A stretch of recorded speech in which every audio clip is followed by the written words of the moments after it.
Right, we are live. Hey guys, how's it going? Welcome back to the Kiwi Lads channel. We are here for another match of the Rugby Championship. This game's a massive one. Australia taking on South Africa last week. We did see the Aussies getting themselves the win this week. South Africa have thrown a whole heap of new names in that starting lineup, and I'm looking forward to seeing how they try and get themselves back into this Rugby Championship, currently sitting in last. But all they need is a big win here, and they could find themselves as high as maybe sitting in second. But I hope you guys are all doing well. We just witnessed a big win for the All Blacks, a massive win, in fact, winning up against the Argentines by 50 points. Now New Zealand, they will be waiting eagerly to see how high they are sitting compared to when we get to see these South Africans and Australians at the end of this round. I think that was a sentence, only just though, but I hope you guys are all great. Like I mentioned, we have just finished our last live stream. We're jumping into this one now, this game. It's probably about 30 minutes away or so. So hopefully it does absolutely fly by. But looking through at the starting lineup for Australia, it is James Slipper, Falau Fainga'a, and Alan Alaratoa as the front row. So similar, well, in fact, identical to what they went with last week. A lot of experience spread throughout those three men. Then it will be Rory Arnold at number 4, Matt Phillip at number 5. Then at number 6, they have stuck with Jed Holloway. Fraser McWright, the man who got 2 tries last week, gets the slot in at number 7. And then Rob Valentini will be there to close out the 4-pack as the number 8, Nick White, at number 9, Nola Alessio there at 10. So a very good midfield combo, or a very good 9-10 combo for the Australians last week. Nola Alessio, his kicking has come a long way. Nick White, one of the most talked about men this week in World Rugby for all the wrong reasons for that shot that he did take from Faf de Klerk. Then looking through the midfield, Hunter by Sami and Leonard Cattell. Both of these men love to crash ball. Leonard Cattell looking very solid when distributing the ball to the men on his outside. Marika Korombedi at number 11. He was absolutely everywhere last week for the Wallabies. And then Tom Wright at number 14 and 15 will be Reece Hodge. Then looking through at South Africa. Now, I should mention Australia. This was a whole identical lineup to what we saw last week.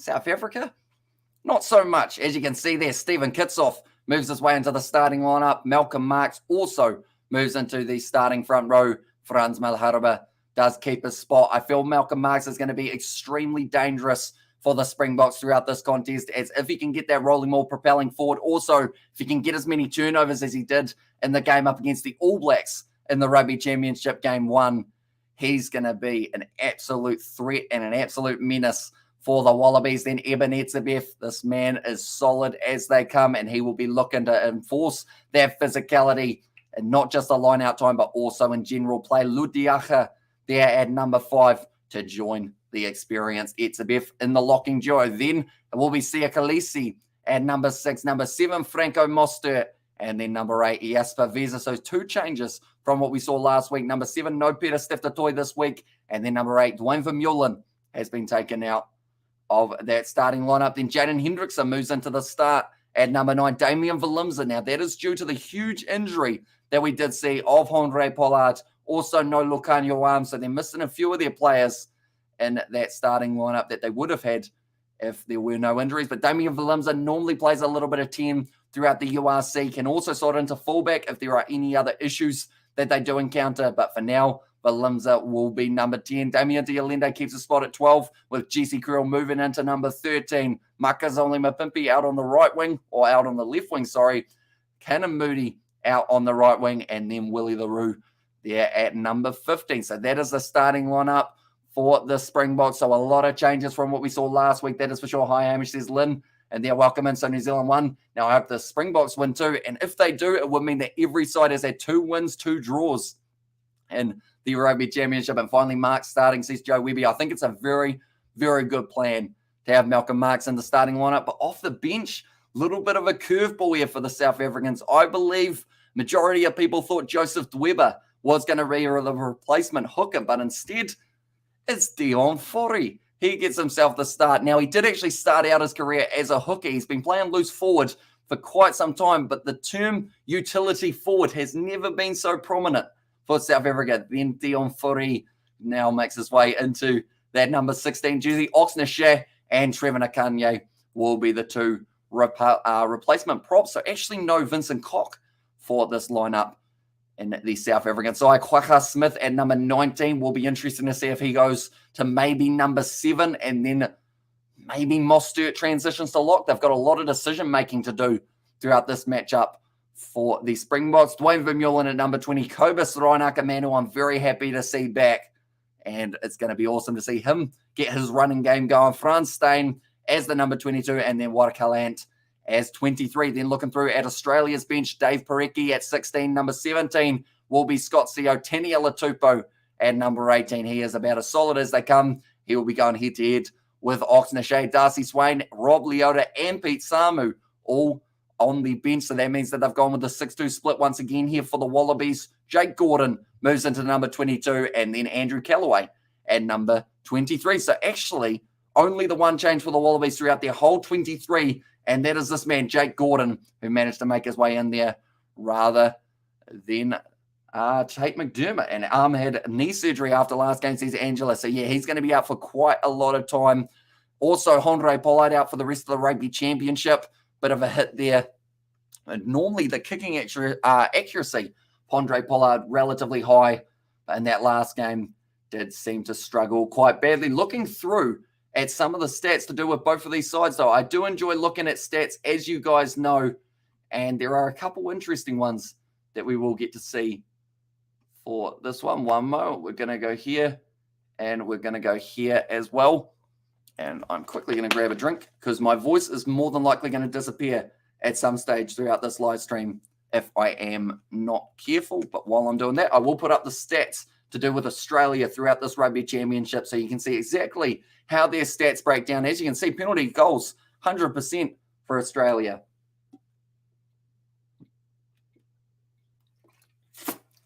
For some reason, my brain was saying that I was going to be able to drink and also talk about the stats that were on screen. But the lineouts won 78% success rate. That is a concerning stat for the Wallabies, definitely with Lutiaga and also Eben Etzebeth across from your defenders beaten, though, 58. Remember that number, because when we look through at South Africa, you will see a very different one. Average gain, 6.3 meters, very handy, and I believe second highest in the competition as we currently sit. And now we look through at the Springboks. Also, I should mention those 45 penalties are something to look at. 45 penalties conceded, 3 yellow cards, the most out of any side in this Rugby Championship. Then for the Springboks, they have 50 defenders beaten. They have got an average gain of 8 meters. So very impressive from the Springboks. And also 23 penalties conceded, 2 yellow cards and 1 red card. So the least penalties out of any side in this Rugby Championship competition. And also their lineouts haven't been the best, but their scrums have been very solid for the Springboks. But they have scored the least amount of tries throughout the competition. And that is with just the 16. We've got a lot of people in the chat. I do appreciate every single one of you for being here. Who's the ref? Says Joe Webby. I will have a quick look and see exactly who is going to be refereeing this game. I want to say it will be probably a Northern Hemisphere referee for this matchup. And howdy, folks, says Jesse Anderson. And want to put money on Nick complying, mate, says John E. And you can drink and think. Yeah, you can drink and think, but you can't drink and say. Unfortunately, South Africa is so inconsistent and complacent. It's so annoying, says Nkosi. But while we are sitting about 30 minutes away, do let me know, ladies and gentlemen, who is going to be taking out this first match, or the second match, I should say, between these two sides. Who's going to be able to get the win? Will it be South Africa who managed to fire back, or will it be a win for the Aussies to make it 2 from 2 and have them sitting at first on the Rugby Championship? Pollard is not in the game. Gee, we're in trouble. So who will primarily be kicking? Yeah, so he is injured at the moment, Andre Pollard, so he will be missing from the rest of the Rugby Championship. What Aussie channel is the Rugby on? So if you are in Australia hanging around, all you need to do is get yourself on 9 Now. There is an app that you can use, and you will be able to watch this game completely for free. Anyone who is outside of Australia and you do want a VPN to be able to watch the game, be sure to use our link. We do actually have a special affiliate link that gets you 82% off plus 3 extra months free, which I have just put in the description, or in the chat, I should say. And Pollard was in last week, kept on missing, says Nkosi. Yeah, I think primarily kicking, I think I see Damian Valimza as the kicking option. Now, he normally gets 1 or 2 kicks a game, depending on how it's going, but I think he is going to be the one that they do decide to use. I'm giving the Aussies the edge in this one. Sorry, Bok fan says Distracted Sports and Distracted Sports in the house. He also got a prediction right in our first one when he was able to nail the prediction of Rieko Ioane to score. And Boks are a broken team, says John. And on normal 9 tonight also, says Hanoi. And I should mention with that link, if you sign up for a Stan Sports subscription, you can also get yourself access to New Zealand versus Argentina, the replay of that game. What happened with the Boks rush defense suddenly gone missing, says Joe Webby. I think the tricky part for the Springboks at the moment has been they haven't been willing to run that ball enough.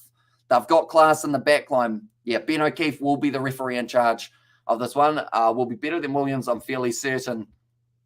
But yeah, they have got all the potential in the world in that back line, but they aren't willing to use it. When was the last time we've seen Makazole Mapimpi get an opportunity when it doesn't come down to like 1 or 2 times in a game? And also, did any of your guys get over, Hamish? They did not.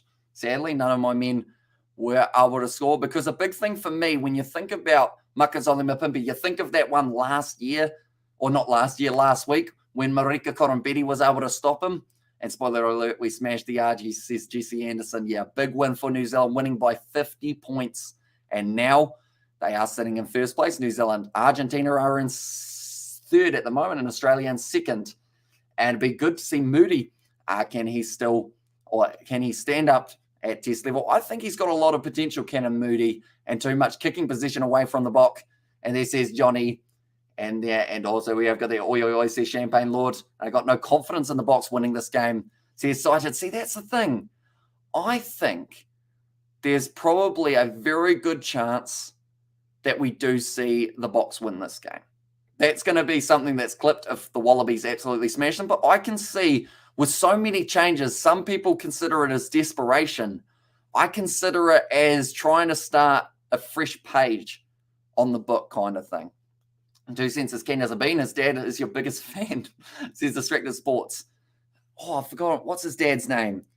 I can see him. What's his dad's name? Mark and 2 cents. Oh, it's going to annoy me, the fact that I can't think of his dad's name. And go Bok. And there says Hansi and Fuff. And there says it was from Sebastian. Yeah, Gaza. That's the one, Gaza. Everyone knew it straight away, didn't they?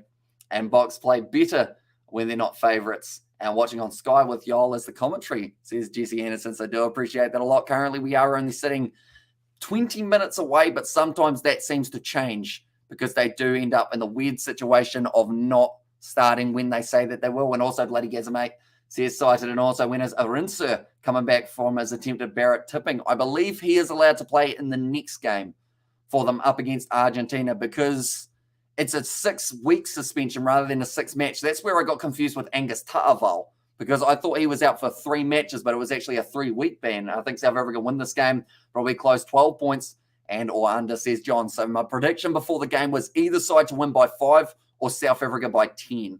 And 20 minutes beers on, says Jesse in there. But looking through at pretty much the implications of what is coming up in this competition. As you can see, we've got a week off next week. Then we have a Bledisloe Cup Challenge taking place between Australia and New Zealand. That is going to be on the Thursday night. A little bit of a confusing one that they've decided to play that one on a Thursday. And then Argentina plays South Africa in Argentina. That is on Sunday, the 18th of September. It's a morning game for New Zealanders, but there will be a 9:10 p.m. game for you guys in South Africa. Then the Saturday after, New Zealand have their second match up against Australia. And in that game, whether or not Australia win that first game could determine if this game here is for the Bledisloe Cup or whether New Zealand have secured it. And then South Africa, they will be playing Argentina at 4:05 a.m. New Zealand time or 6:05 p.m. in South Africa as well. So a couple big matches coming up in a couple weeks' time. And then we get to see the rematches the week after, which is going to be absolutely awesome. It's very annoying. They really need to start training the younger Boks properly so they can have people replace the current players when need be, says Lynn. And I think that's a big one. At the moment, a lot of people want to see Evan Roas make his way into the side a little bit more, which is why I think it's going to be a perfect opportunity when the Springboks head north. They are bringing their South Africa A side. And I think we're going to see Evan Roas in there, Marcel Kurtzer, Johan Grobela, maybe a couple of these young wingers that don't get too much of a chance. Apelele Fasi. Maybe we get to see as well. Seba Unkosi make his way back in if he isn't in the Springboks lineup. And then also, Pepsi Buthelezi, maybe an up-and-coming option for them in that department. There's a lot of young players, the Duprea brothers. I could probably list South Africans all night, but I won't do that. Instead, we will look through the current Springbok side that are going to be taking on the Australians in this contest. Once I find them, that's Argentina, that's that one. There we go. I panicked a little bit, clicked about 5 different buttons, but here is the South African lineup that they have gone with. Kitsoff, Marks, and Frans Malherbe as the front row. So last week, I gave the advantage in the front row to Australia for the starting lineup, as it was Oxnashare, Joseph Weber, and Frans Malherbe. This week, I would say advantage goes to the Springboks, which is a massive call. But when you've got Kitsoff on one side, scrummaging like an absolute man possessed, Frans Malherbe on the other, and then Malcolm Marks with a precise line-out throw can be absolutely brilliant. Can't call this one here. Could the referee be the deciding factor? Hope not, says John. And the less Ben uses the whistle, the better. Just let him go at it, says Sebastian. Yeah, similar to what we saw from the Georgian referee in the All Blacks versus Argentina first match. I did enjoy that refereeing style because we got to see a little bit more of that play in open play, and also the longer advantages. Two great teams. Expect a running game, guys, says Mboke and Maple. And also we have got Zipu, say it like that. And also we have got their great front row, says Joe Webby.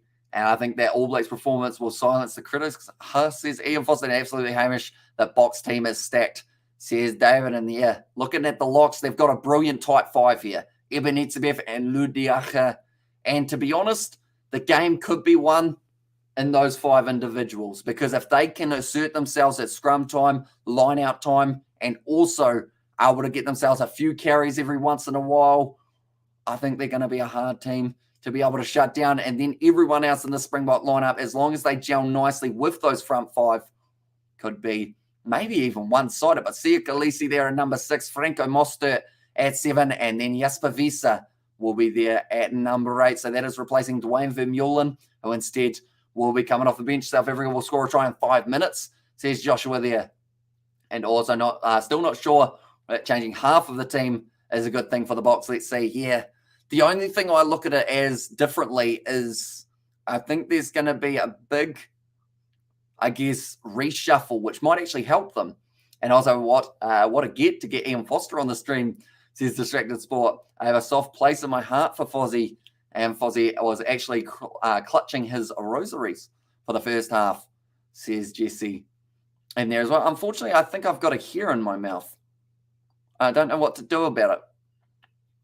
I'd probably just drink some water. We swallow hairs every day anyway, don't we? And also the new players are so motivated. Can't think of a better opportunity for the new players. And today might be the better start for the Boks. And listening to their press conferences, it seems to be the idea. And yeah, when you've got this 4-pack, I'm thinking straight away we're going to see Stephen Kitsoff and Malcolm Marks and Frans Malherbe just go out there and throw absolutely everything into it. 19-year-old on debut. That is, of course, Canon Moody at the back. Number 14 alongside Makazole Mapimpi and Willie LaRue as the back 3. Eat a mango. I would absolutely love a mango, although they don't actually sell them in this part of the country at the moment. And if you want to go up north and get one, it's like $5. So maybe rather than the KFC fund, we should have had the mango fund.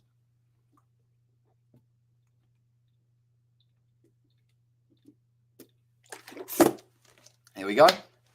And also we have got the Swallow Heads Daily. Time to update the dating profile, Hamish.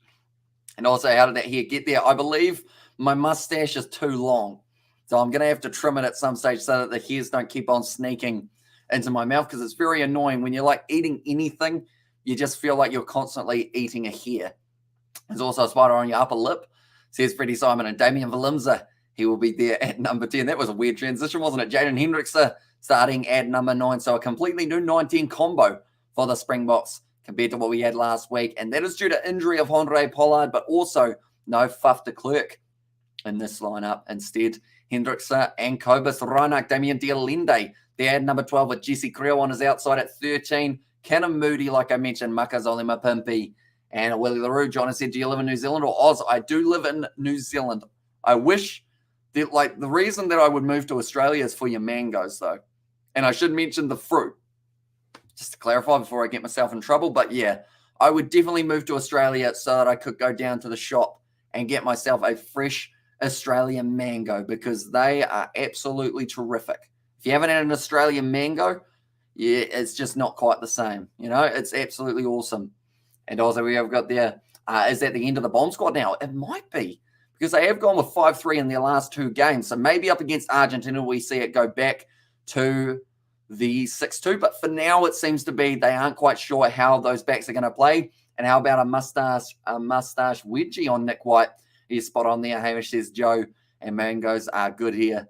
Says Hanoi. So yeah, I think that would be my big reason to move to Australia, is to try and smuggle a whole heap of mangoes into New Zealand. That's not a literal fact. Do not arrest me, please. But now looking through at Australia's lineup, it's unchanged from last week. They always say, if it ain't broke, don't fix it. The All Blacks, they went with the exact same lineup, but in their case, it seemed like it was broke. But now it seems like it could be fixed for a week or two.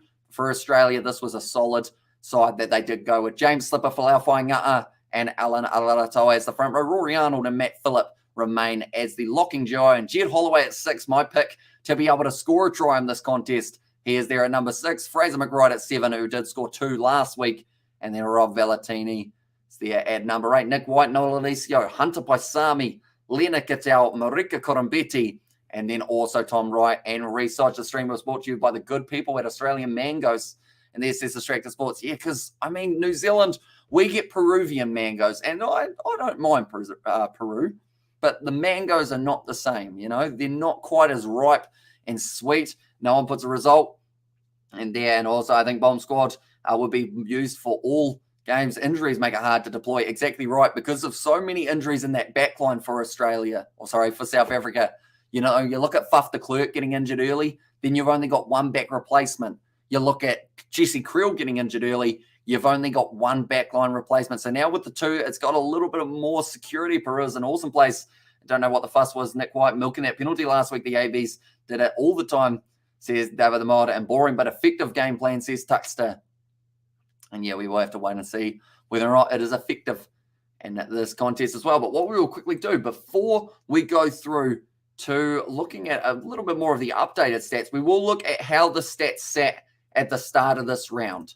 So it has changed a little bit, but as you can see, South Africa, coming into this round, they had scored the least amount of tries, but they had the most clean breaks, which makes you wonder, where was it that went wrong between getting themselves that clean break and then getting themselves that 5 points on the board? A lot of the times it would have been the penalties going against the opposition, though, to be fair. But South Africa, 5 of those clean breaks all came from Lukanuam, who is now missing from this contest. Then looking through at the meters carried, South Africa, they have had 1,983. New Zealand, I believe they would have had about 500 in their last game up against Argentina. So they would have really bumped themselves up there. Argentina, though, the most successful line-out. These 2 sides, South Africa and Australia, both sitting at the bottom of the bunch. Defenders beaten, though, for the Australians. They have got 58, the top of the bunch. South Africa there with 50. Then looking at the last set of those stats, the offload, South Africa have actually made 20, Australia 18, and then South Africa, they've had the most successful scrum out of any side and the second most successful, or second equal most successful line out. That's a lie. That is the rucks that they have had some very good success with. And also we have got their mangoes are awesome from Jesse. Thank you very much for the donation. That would buy 1 mango. I almost did a bow to you there. Do really enjoy a lot of mangoes. That's the thing. When we go to Australia, it's very rare. I think the last time was 2019. I only got to experience 1 mango. And I'm kind of sad about it. And you're about to start an international incident with Peru. Careful, Hamish, says Distracted Sports. The Broncos will be playing the Tigers, beat the Raiders by 40. So you can do their finals match. Awesome. So do let me know when that is taking place, Robert, and we will try our absolute best to get that one down. We did promise a Broncos game, and now that they've made it through, does help very much. Do you have a stat for error rate, says Joe Webby? Sadly, not for errors, but I do have one for penalties, and we have seen a lot more penalties against Australia than any other side in this competition. I will scroll down. There we go. So Australia so far have given away 45 penalties. Rucks won. I guess you could also look at that as a little bit of the errors that we have seen. But yeah, 92.3%. 3 yellow cards for Australia, so that's one of the highest in the competition. And then also South Africa actually given away 2 yellow cards and 1 red card. Kicks and play. Look at that number very closely, 49. Now we switch over to the Springboks, 73.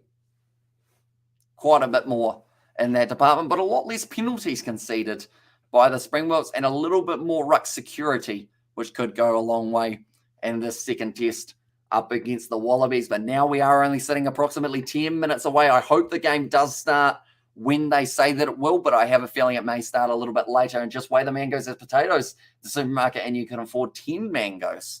Says Sebastian. Mango season, you can buy a box of around 18 for about $15. Says Joe. See, over here, it's like $3 or $4 most of the time for a mango. And then alongside that, they're normally Peruvian, which aren't quite as good as the Australian ones. And also, you say mango, I say potato, says RJJ, and avocado, says Cooper Cronk. I don't mind an avocado. I actually only ate an avocado once in 2022. It was actually the first year I ever had an avocado. Mangoes in South Africa are big and juicy, says Angela. So maybe I need to try South African mango while I'm at it as well. But they are showing the hype package for this contest at Allianz Stadium in Sydney for this exciting one. Oh, dude, can you live with yourself afterwards, says Bijou Smith. A referee style seems to have a big effect on match results. World Rugby needs to look at that, says Tuxstat. And I think something that I've mentioned a lot throughout the last little week or so is if there was consistency across the board, there would be a lot less complaints about the refereeing. But because one referee sees a decision as this way and another referee sees it as the other, it's just a completely, like, there's no black and white in the rule book. There should be, though, because I've got all the laws written out.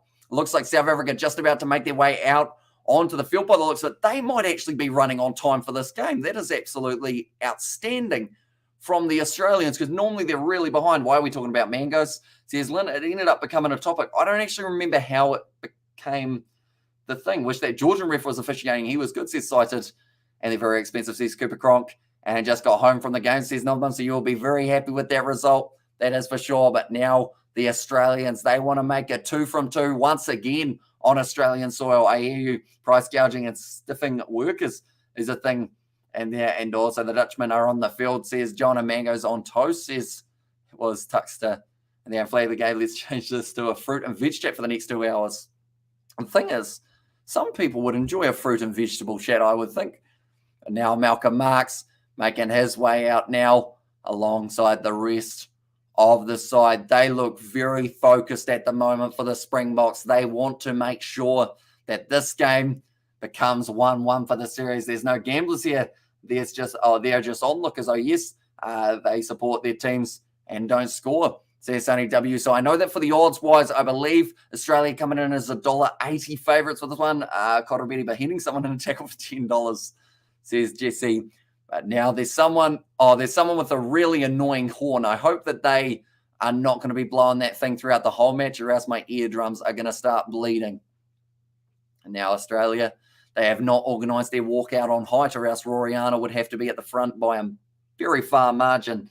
And the self-checkout loophole, says Sebastian. Let's go Australia, says Floyd King. It looks like there's quite a crowd as well at Allianz Stadium for this contest. Australia, they want to win 2 in a row up against the Boks. And in fact, if you look back, last year they were able to win the 2 as well. And as we're over there too, says Distractor Sports, yeah, it's a little bit of rain. So I would say, like I mentioned for the All Blacks game, I would say that it actually benefits the Springboks. They'll go a little bit more structured in the way that they're playing. Maybe, I actually know they might kick it a bit more because they'll think that there's a bit more slipperiness in it. So maybe that actually benefits Australia. Now, I think about it, the game is on Stan for anyone wondering in Australia. And if you do want a chance of being able to watch that game on Stan Sport, you will need to set yourself to Australia with a VPN. And that is a link to our VPN that we have got a affiliate link to. But the two sides have lined up. Yeah, I think they're actually almost going to be on time for this match, which is awesome. And Arnold the Giraffe, says Joe. And also, our try scorers for this. So for me, I have got Malcolm Marx as a try scorer, Lena Cattell, and then also alongside that, Jed Holloway. Then for yourself, you have got Eben Etzebeth, and it is Marika Korombedi. Those are your 2 try scorers that you've got in this one. And also Walker was good, says Hanoi. And also, you have got there the laughing faces from Nkosi. So we have currently got the welcome to country from an ex-Wallaby, which is a nice touch for the Aussies. But do let me know, ladies and gentlemen, who will be the first try scorer in this contest. Will it be Australia or will it be South Africa? And also alongside that, who is it going to be who does manage to score it? You let me know. And also South Africa will score the first try within 5 minutes bet. And also where are all the Savas? Says John, and could be Stephen, says Sebastian. And also we have got, it's been a minute, Amish. I missed you, says Craig Small. It's Wet Willie. Welcome in, mate. KFC's his name. Thank you very much. I feel like I should, I could get the KFC fund back up, but I feel like you guys were very generous last week. So I don't know whether or not we do need more money for the KFC this week, but that will certainly buy a Zinger burger. Nathan, thank you very much for that one, mate. And also we have got that Lolicio Aussie. And can you message Rugby Edge and leave a link for my YouTube channel? He is looking for it, says Brandon. So hopefully I will get a chance to chat to him at some stage soon. So I will try and remember at that time. But now, magnificent new stadium, Allianz Stadium. That's it. And now we have got the national anthem. So I did lie. I said that they were going to be going on time. They are still going to be a little bit behind. Don't be disrespectful. Leave your like to the channel, says Sunny W. And there's as generous says, even Nathan, and stick to the mango sandwich. Yeah, I feel like that could buy me a mango, couldn't it? The big question of our times is whether a mango smoothie and destroying mango purity. It's a good question. But Bradley Cullo going to be singing the South Africa national anthem. Eating KFC right now. Bought you a singer, Hamish, says Nathan. And never underestimate a Springbok. That is true. When they have their backs to the wall, that is when a Springbok in the starting lineup can be the most dangerous. The guys off the bench, they are going to be absolutely fired up to all cylinders. Currently in the rain, which is not what they would have been wanting. Although 73 kicks they have had up till this point in the Rugby Championship in open play compared to the 50 that we have seen of the Australians. I'm out after this. But you Kiwis are soft as hell, kicking me out of your AB stream because I didn't agree with your fangirling and bias. Take note, Bok and Oz fans, says JC. And there as well. To be fair, I didn't kick you out. I think you almost got yourself kicked out. But that one, South Africa is going to come out on top today. And also we have the guitar out for the South African national anthem. I've missed the part that I could have done because I only know a little bit of it. But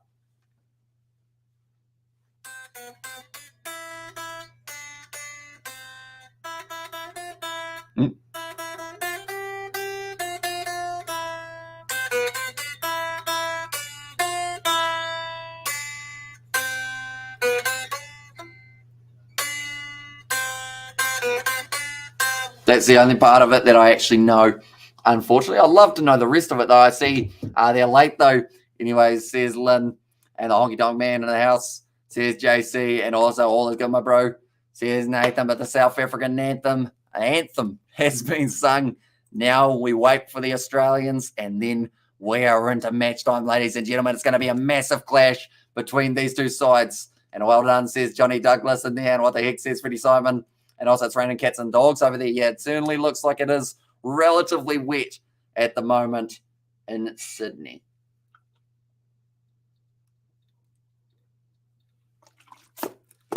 Now, unfortunately, I don't know the Australian national anthem on guitar, but it seems like the crowd certainly know how this one goes. All from all South Africans, well done, my bro, says Craig there. And also more salt from JC, says Floyd. And hello, Alta, says Nathan in there. And also don't drop the soap. And Nick White says Hanoi, yeah, he will not want to end up facing off with Eben Etzebeth in this game because I think he's going to have possibly a bit of trouble with Etzebeth. Okay, Darcy Swain was smiling and almost laughing there. I'm not too sure what happened there. I don't know whether or not it's one of his teammates who was singing that made him laugh. How's it, Amish? Well done on a great Kiwi win, says no. So, yeah, New Zealand now sit at the top of the bunch, but Australia, they want to take that first place spot back. They're fired up and we're ready to go now. Allianz Stadium, 337 viewers, and they don't explode. And like our friend, don't they have fingers? And also we have got there Neman Floyd. Right. Score predictions, ladies and gentlemen, before we get into kickoff, do let me know who is winning this contest between these two sides. Will it be a Springbok bounce back or will it be a Wallabies win for the second time in 2 weeks? Nick White, stretch it off if he gets too lippy. And also imagine if White gets crushed between Eben and Diacha. Yeah, that would be a painful experience. Any word on Hooper? He is still out of the side. I hope to see him back for November internationals, but I'm not too sure whether or not that will be the case as of yet. And also, we've got that 38-15.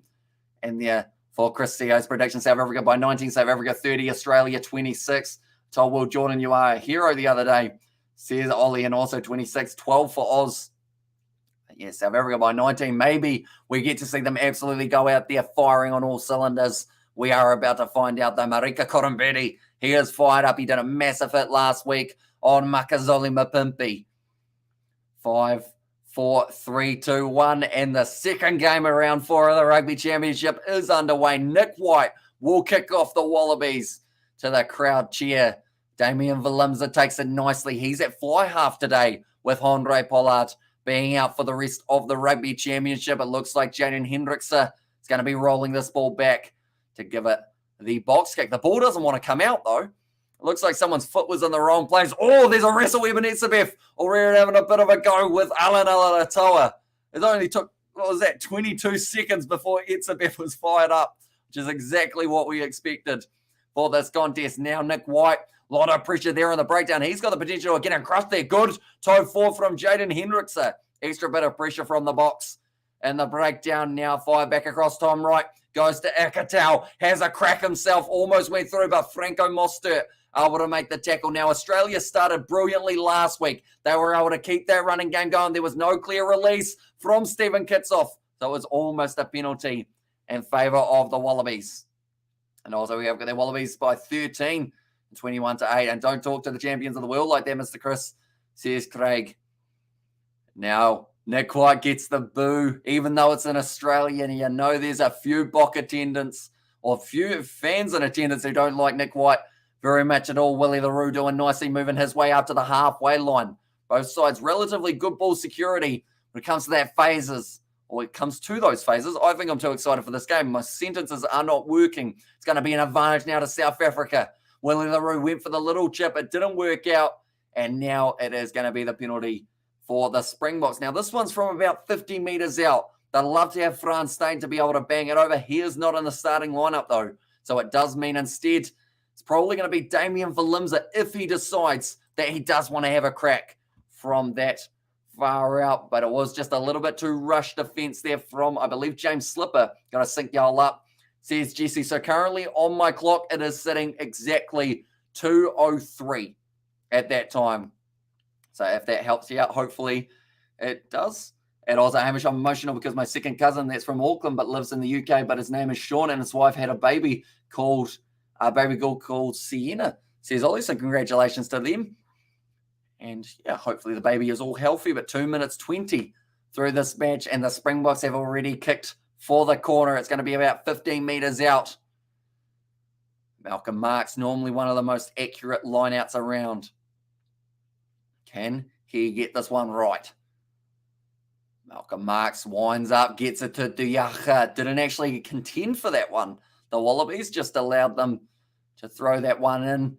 I believe that was to help set to try and stop that rolling ball. I never realised Malcolm Marks had a massive back tattoo, but now I do because he's had his shirt ripped up by Rory Arnold. Damien Dialende, nice run. Now Marks has the carry. He's tackled low by Falau Fainga'a. Stephen Kitsoff with a bit of a step there. And the Wallabies, they do continue to have to defend here. Nice leg drive from Jasper Visa back in the starting lineup rather than Dwayne Vermeulen. Now cross Kitsoff, tries to link up. It doesn't work out though. It is a little bit loose. Good work from Holloway, but brilliant offload from Damian Valimza. Now Willie LaRue goes for the kick in behind. It's going to sit up for Cannon Moody. No, he's gone into touch though. Just, I got a bit excited there for the youngster. Thought he was going to be able to try and run in one. And I also got scared for him at the same time because I saw Marika Korombedi covering like he did in that game last week up against Makazole Mapimpi. And welcome to the world, baby Sienna. And also, we have got there, nice name and sweet cheers, says Jesse. And there as well. But now it is going to be a line out. I think they're trying to decide which team actually gets this line out. I believe it would be Australia who do have themselves the line out feed now. And it is Falau Fainga'a. Does throw it in nicely to Matt Phillip. Goes back to Nick White. It's a slippery day at the moment in Australia. So both of those sides will have to keep that in mind. Malcolm Marks trying to get over the ball. 2 clean outs though. Malcolm Marks taken out by, it was Fraser McWright, and also Alan Alatoa, so they know how dangerous he can be in a breakdown. Now Willie LaRue on the halfway line, kicks it high, trying to cause a bit of pressure there. Cannon Moody tries to get up for it. He did have hands on it, but in the end, Reece Hodge able to get it now around the side. Jesper Visa takes the opportunity. The ball fumbled out the back of the Aussie ruck. And now Damian Valimza. No, it's Damian Dialenda. Kicks it in behind. It sits up, but doesn't sit up enough for Makazole Mapimpi. Now, I wonder if kicking was the right choice. Makazole Mapimpi gave him the thumbs up, but I think they had numbers out on that side. Looking through, I believe it was about a 5-on-3, and they went for that kicking option instead of the pass. Damian Valimza was not involved. Instead, Damian Dialenda, who I keep confusing the two. Yeah, just a wide pass out to Makazole Mapimpi would have done the job, I think. Now we are 5 minutes through. Marika has his ribs lined up. Says Hanoi. Now Nick White rolls the ball back to the boos of the crowd once again. And ball in hand, drawing past. He's got every day of the week there. Going to be kicked into touch. And now only just outside of the 22. It will be the line-out opportunity for the Springboks. So a relatively quick-paced first 5 minutes. Is that Bernard Foley in the coaching box? And if it's not, it's Bernard Foley's brother, because, man, it looks like him. And, of course, the South African head coach watching on, hoping to see the Australians lose this matchup, making it 1-1, and also Marika the hitman. Yeah, but now Malcolm Marx throwing the ball in. Currently 100% success for the line-out, and that will remain. They did throw a man up that time, Rory Arnold, but they weren't able to turn it over. Now Marx at the back, the rolling maul, relatively stagnant at the moment for the box, but now it starts to creep just a little bit. Good work here. Luke Yaga finds himself actually up off the ground. Not sure whether or not that man is meant to be there. I think he wants to get back down and get the feet underneath him. I believe it was close to the advantage called for the South Africans. In fact, they do now have the advantage for the penalty. Now Damian Dialenda plays halfback, gives it off to Stephen Kitsoff. Now Dialenda once again, 5 meters out from the line now. It's good work from the Aussies, so they will be going back for the initial penalty. And it looks like Bernie. And then back to the tennis game with all that kicking, says Stefan, and Marika the hitman, and Marika hitman Connor I like that, says Sebastian. It's got a bit of a ring to it, doesn't it? Okay, here's one. So if Marika hitman Korobetti is his name, what is the name that people are giving Nick White for that middle section of his name? What would it be, ladies and gentlemen? Do let me know. Try and keep it slightly PG, of course, for that one. And now, Springboks have kicked for the corner. This is showing a newfound aggression that we didn't see last week. The fact that they are willing to take on the 7 rather than the 3 says not just that they respect the Wallabies for this matchup, but the fact that they feel that this will be their best opportunity of being able to get themselves a good lead. Nick soft White hitting me. Nick hitting me White. Look at the slow-mo. He doesn't use his arms. But look there. He has an arm, so tackle was good. Paul Williams last week. And Nick Hollywood White says Cooper Cronk. Now Damian Dialenda. 10 meters out. He's already had about 4 or 5 carries throughout the first 7 minutes of the game. Franz Maharba having a good carry. Now off to Jesper Visa. Springboks looking like they're determined to try and get in for the first try of this contest. Stephen Kitsoff gets close. He's dragged down by Valentini. That will be another advantage that time for not being able to roll away against Rob Valentini. Going back Hendrickse. Now to Damian Valimza. Nice double step there from the fly half. Does reside at the Storm is still going. He beat about 7 defenders there. And just not quite able to get over the line. But now Franz Maharba, 5 meters out, straight over the ball for Folau Fainga'a. It's another advantage in favour of the Springboks. The ball's on the box side just. And Willie LaRue is trying to pull it back. It's going back for another penalty. Now Hendrickse, that wasn't back 10, was it? No, it's going to be another advantage. I think Matt Phillip, that was cynical from him. It's a Biff trying to spin, gives it off to Dialenda. And he scores it between the posts, slams the ball down. Now, I've seen that go wrong before when you slam the ball and spike it and it goes straight into your forehead. But luckily for Dialenda, the bounce of the ball's gone the other way. And he does pick up the try. Nice work from initially Damian Valimza to be able to make many meters. The Springboks, they crash over for their first try of the contest. And it was Damien Dialende. Now, that would have been very close to a yellow card for Matt Phillip for not being back the 10 metres, I would have thought. Dialende. There we go. Oh, captain. There could be something coming. I think James Slipper is hiding from Ben O'Keefe. Yep, number 5. Matt Phillip is going to be going to the bin. Similar to what we saw in the last match, it was cynical, and you called it yellow. Says Joe Webber, and good job, man. Says Lynn and the Munster lad scores. And geez, I thought Eben was in there. He was close. He was only a couple metres out. Okay, I was going to give you a warning for repeated infringements, but he's done that, so it's going to be 10 in the bin. So that is Matt Phillip, yellow carded for 10 minutes, and also don't get such commentary on pay-per-view TV. And there says the show. And also South Africa were rubbishing Dialende? We're rubbishing? What do you mean by rubbishing? And I mean, he's been everywhere throughout this match, that is for sure. And also your Zinger Burger, going to be cold, says Nathan. And also, let's go, says Craig. That kick has gone over, and now the score is 7-0 in favour of the Springboks. So they will be very happy with the way that they've been able to start this game. They've had more of the possession, and now they've got a man advantage. Yellow all day, says Dr. Curry. Put your sexy glasses on. And also, we have got you, Australia, are going to, you made South Africa angry, says Ibn van der Merwe. And the Australians at home for this contest, they will certainly be wanting to improve after that first 10 minutes. He means trash talking him. I see. And also, we've got there, they were saying he should be dropped. And 7-0 says John, good place here. Strike kicked off by Nick White. And 11 minutes into this contest, South Africa have got themselves a 7-point lead. Damien Dialende scoring that first try. Now Damien Valimza does kick that one downfield into touch. And I know, why did Dialende go to Japan? It was magical at Munster.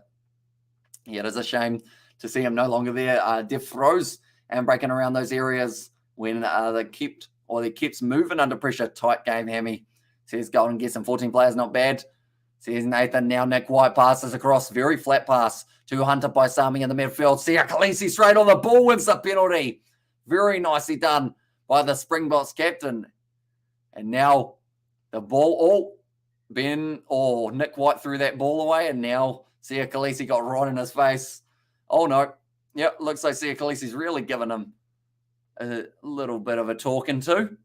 He's saying, don't throw the ball away again, or else I'll slap that mustache straight off your forehead. Even though it's not on his forehead, it will be on his forehead by the end of it. And that's right, Sia says in Nkosi. And there was a good evening from Vancouver. Is anyone having trouble watching this game on TSN? Says Connor Cahill. If you have got a VPN, you will be able to watch it. Oh. Okay, Ben O'Keefe now giving the warning to both sides. We keep pushing off the ball. So Hendrickson did end up pushing Nick White away. And then Sia Khaleesi got right in there. As Nick, don't touch my stash. White, I swear I have to start watching the Japanese top league. So many top names there. That's my captain, says Tom Rack. Nick White at the moment. Okay, he's just called someone the B word, I guess you could say. Well, I'm not allowed to say it. My bad sportsmanship, Nick White, you 80s looking porn star. I enjoy that analogy. Fuff the clerk. He is on the sidelines for this one, not able to play. And also donations. Indie TV is based, again, for your vocal health fund. TKL says, Bijou Smith, thank you very much, mate. Hugely appreciated all the support you have been showing on this live stream. And you're saying about VPN. So, yeah, if you are anywhere other than in Australia, you can set your location to Australia.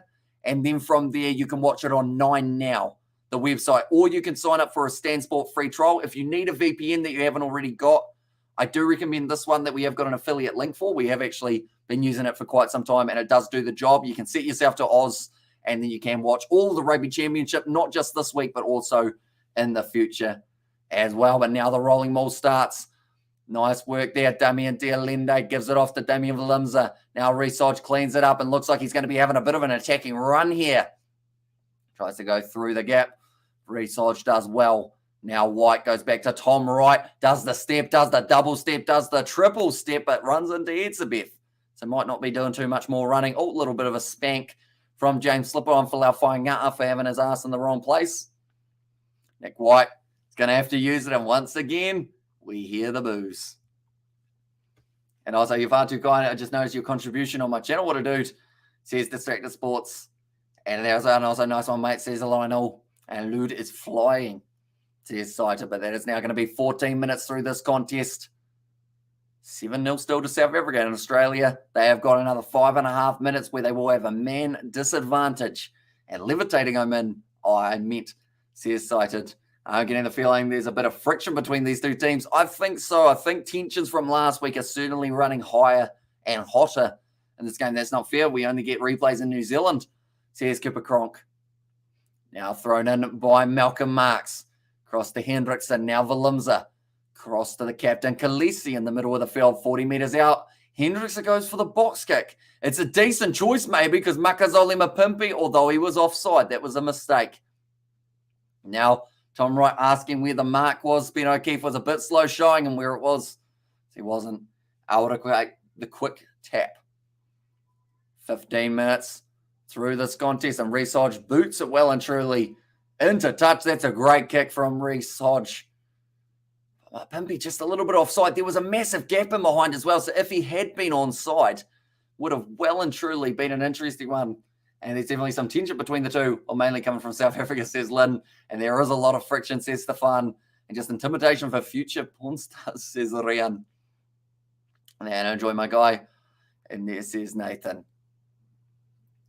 Now, line out throw for Falau flying out about 30 metres out from the Springboks line, uncontested by the South Africans. Flying goes across to Honta Paisami. He's been hard, and once again, Khaleesi has stolen the ball in the breakdown. He's become known for his work in Australia. It's just being that guy who's able to take the ball from anywhere. The ball bounces awkwardly, and it's going back for another penalty for the Springboks. So far, we've seen a lot more penalties go the way of the Springboks than the Australians. Australia are infringing many, many times over. It has been costing them huge amount of possession. We have Oscar there. Where's George? Says, he will probably be watching this match from his house more than likely. It's going to be 80 minutes of Nick White bashing by the box, says Cited. And as I see her laying down the law, he certainly is. He's stepping up in this game. Maybe it's just a week where the team that lost last week, their captain's going to step up well and truly. We saw it. Sam Cane, I felt, play pretty well for the All Blacks. And maybe Sia Khaleesi is going to be able to do just that in this game. Also, we have got there, David the Mod. I agree. The game tends to be interesting, says Lennon. Hi, says Amelia. And how many minutes left for the yellow cards? 3 minutes. But I hope you guys are all doing well. If you are new to the channel, be sure to leave a like and subscribe. We are going to be doing the Rugby Championship, the Sevens World Cup, Gallagher Premiership, Top 14, and all things rugby and cricket in the future. If you do enjoy what we're doing, we've got the Kiwi Lads Sport channel as well as our secondary channel. It's going to be the knock-on from the Springboks there. Now Nick White goes for the box kick. It has actually hit 2 sets of hands, I believe. Makazole Mapimpi's and Malcolm Marx. Nice step from Valimza. Now going for the 50-22. It's curving. But Tom Wright going to be able to clean that one up inside of the in-goal area and puts the ball down for the goal line dropout. I missed the first game because I went to the Geelong game. And welcome in, Amelia. I hope you're well. Sam Cane was awesome tonight, says Jesse. And where's my friends? Frosty, I'm nutty. No sugar, I'm sorry, says Nathan. And also, so far, TSN has let me down. So, yeah, if you have got a VPN, highly recommend 9 now. The only problem is if you don't have a VPN, you will have to buy the VPN to be able to watch it. But it's actually not too bad of a price overall for the VPN with the amount of time that you get with it. If you lock yourself in for 2 years, it's about 50 New Zealand dollars. And then you can pretty much watch from 10 devices. That's a nice kick downfield from Nick White, but it's nicely controlled by Dialene until he knocked the ball on. And now it will be the scrum feed for the Australians.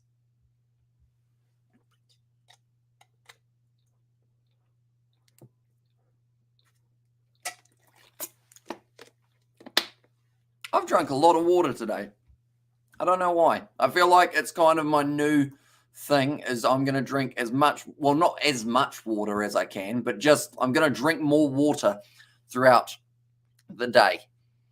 Be well hydrated. And it might help with keeping my voice for a bit longer as well. And South Africa rules, says Naomi. And also I noticed a lot of Yanks getting into rugby and cricket. Don't blame them. Their sports are a bit boring, says Nathan. I would like to hear you commentate a snippet of AFL. I'm sure it would be hilarious, says Gita. And we might actually end up doing something in the future. And thanks, mate. But the lack of a VPN isn't the issue.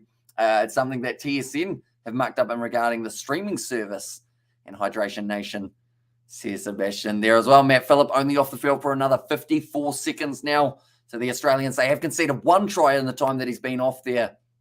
But they would be pretty happy if it's just the one that they do end up giving away. Scrum feed going down. Nick White will be in charge of putting this ball in 45 metres out from the Australian line. Good morning from Germany, says Gavin. Welcome in. Hope you are doing very well. And also our captain, my captain, says Stefan, yeah, Sia Khaleesi stepping up early in this contest. There's a little bit too much movement there at scrum time. Australia won't mind that too much at all because, a little bit of a push there from Malcolm Marx to Folau Fainga'a, and now the handbags are starting to be thrown. Okay, both of these sides, I'm starting to get the feeling they don't like each other. They seem to be both going head-to-head in the full-back and 13th beach by Great Whites. And this is annoying. First 20, only 1 team in it so far. Matt Phillip back up to his feet. He'll be able to make his way out onto the field extremely soon. And that will be putting the Aussies back to 15. So we actually see Marika Korombedi on the blind side here. Or actually, no, is he on open side, blind side? I think he's open side for the scrum. Good morning, ladies and gents. But a game today, it seems, Sesafini. We certainly do. Going to be absolutely awesome seeing the rest of this matchup. Nick White puts it in. Rob Valentini looking for it off the back. He has his hand slapped down by Jaden Henriksen, but still available now. Bounce past to Tom Wright. He has knocked it on, though. Or did it go backwards, they say? And he has gone into touch anyway. So it will now be at the line out for the South Africans, unless they want to take it quickly, which looked like Makazole Mapimpi was considering it. Malcolm is the last guy you want to get rolled up like that.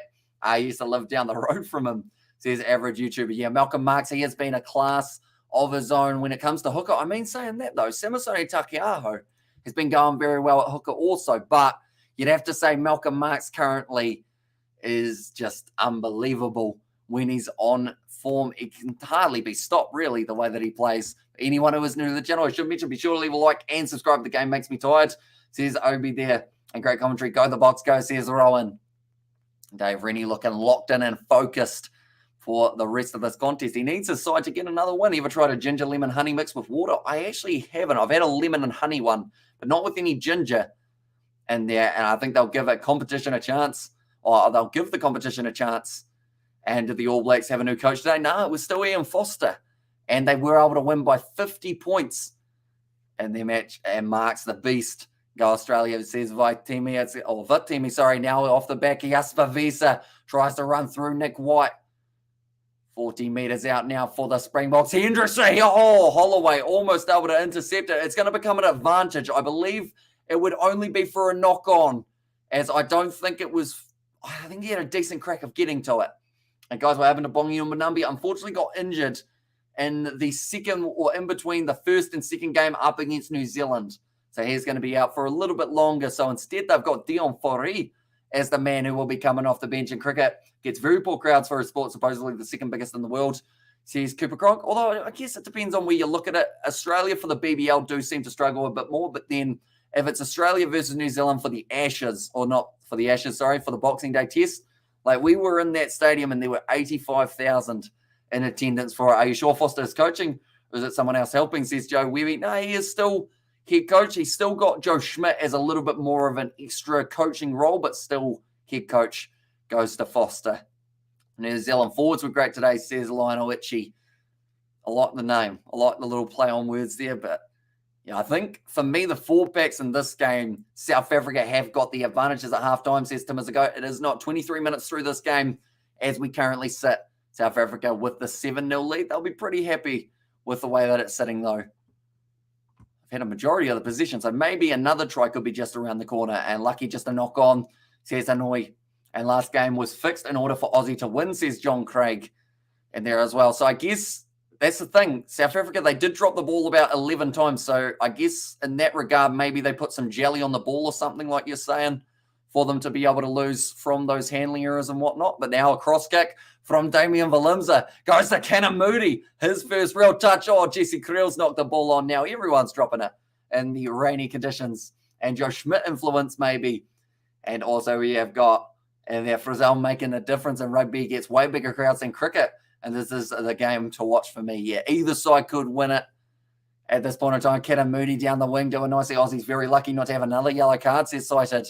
So, yeah, that would be the Jed Holloway one. I think the thing that helped him is he almost was able to regather it. And where are they on the field? It is now going to be the scrum feed for Australia from 40 metres out. And last week, it was the opposite, says Nkosi. And there as well, Marika, good defence, says Hanoi. 24 minutes through Australia. In fact, it's not 40 metres out. It's going to be about 25 out from their own line here. The Wallabies, they've really struggled to get out of their own half. And while the All Blacks eventually have managed to win a game, says Derek, yeah, they broke the losing streak, 68% possession for the South Africans. So that is actually huge at this point of the game. 24 minutes down, that means they've had the ball for almost 15 minutes. And White sold his reputation for an Oscar, says Ball in there. Yeah, he has been booed every single time he's touched the ball throughout this match. Kick downfield from Hunter Paisami, sends it straight down to Katam Moody. Now it will be Willie LaRue. Puts the ball high. Moody, he's great under a high ball. He's looking to go up. Oh, he hasn't quite got that one, unfortunately, for the box. And instead, Australia now have got this one. Now Nick White sells the dummy 40 metres out from their own line. Can they reach Australians or South Africa's half? It's going to be Etzebeth wrestling down Hunter Paisami. Looks like the Bledisloe will stay put. And now with it only being 2 matches, it does make it very tricky to be able to get it. Now it's swirling. It's gone out on the full. Willie LaRue is pointing and smiling just in case the referee didn't realise he was telling him exactly where the ball went out and where they do need to go back to. Now it's going to be 38 metres out and the Wallabies. Oh, it bounced on the line. And yeah, Willie LaRue, he was pointing to Agus Gardner, making sure everyone knew what that meant at this stage. And also wide out, fifth. And then also Lionel, you're missing the R. And there says Cooper Cronk, I have a feeling that's on purpose, Cooper, that he has missed out the R in Richie. And also, I wish I could watch, but don't have DSTV. Do you have a VPN, Shanri? Do let me know, because if you have got a VPN, you will be able to watch this game. If you set yourself to Australia, it is a good option. Or if you need a VPN for cheap, we have got this one that we have got an affiliate link for. You can get 82% off plus 3 months extra for the 2-year plan. And then from there, you will be able to get yourself watching this game in Australia, whether you set it to Stan Sport for the free trial or whether you do decide to watch it on 9 now completely for free. I should have mentioned on 9. And if we get a try now and penalty before halftime, that would be game over. And bring back Quaid. He is injured at the moment. Unfortunately, every time that man plays at the moment, he does end up some sort of injury. Also, Samu Karevi, another player, is currently injured for the Aussies. But then you look at Australia compared to South Africa now. South Africa are catching up in the odds when it comes to those injuries. They've got Andre Pollard. Also, Peter Steph-Totoy, I believe, has one. Alongside that, it is Lucanio, a massive player to have out. Cheslin Colby, who is still yet to play a game of the Rugby Championship since the competition returned. The game is not over until the final whistle. And Frank stays on that like button, says Nkosi. And also we have got there, Hamish, how do I disconnect antivirus apps to download a VPN? Oh, that is a very good question, David. I feel like that is slightly above my pay grade, but I think to be able to get a VPN, I'd like to think there'd be an option somewhere in the top corner in the settings that says like you are able to disable it or something along those. Or if you've got a mobile device, you can actually download it on a mobile device instead and maybe watch your games from an iPad or a phone or something like that and then still have your computer well and truly protected. And also the total eyeball minutes, possibly more for a cricket game, makes it commercially still viable. That is true. Cricket games go a little bit longer.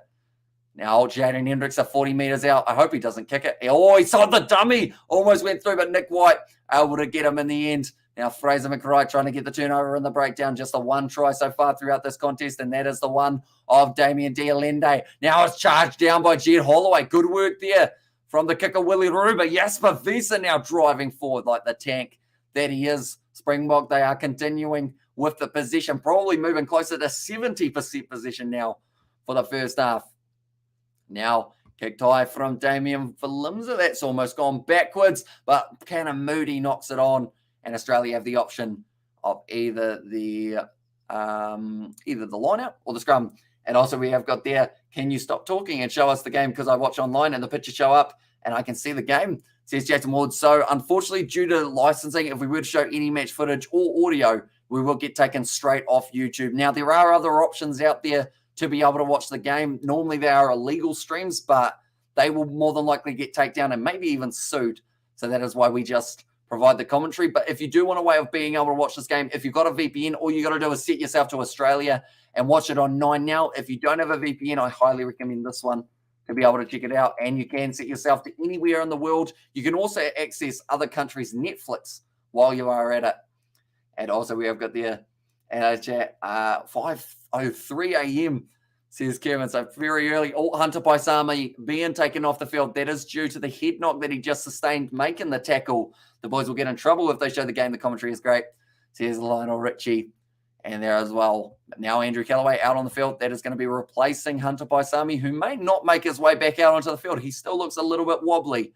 And also, I hope no one touches Nick White's mustache. Was traumatic to watch his agony last week, says Daryl Roberts. And yeah, he's certainly received a welcome reception from the Springbok supporters. Anytime he's going to go for the box kick or anything, he ends up with a massive boo. They'll show the highlights 10 to 20 minutes after the game. That is very true.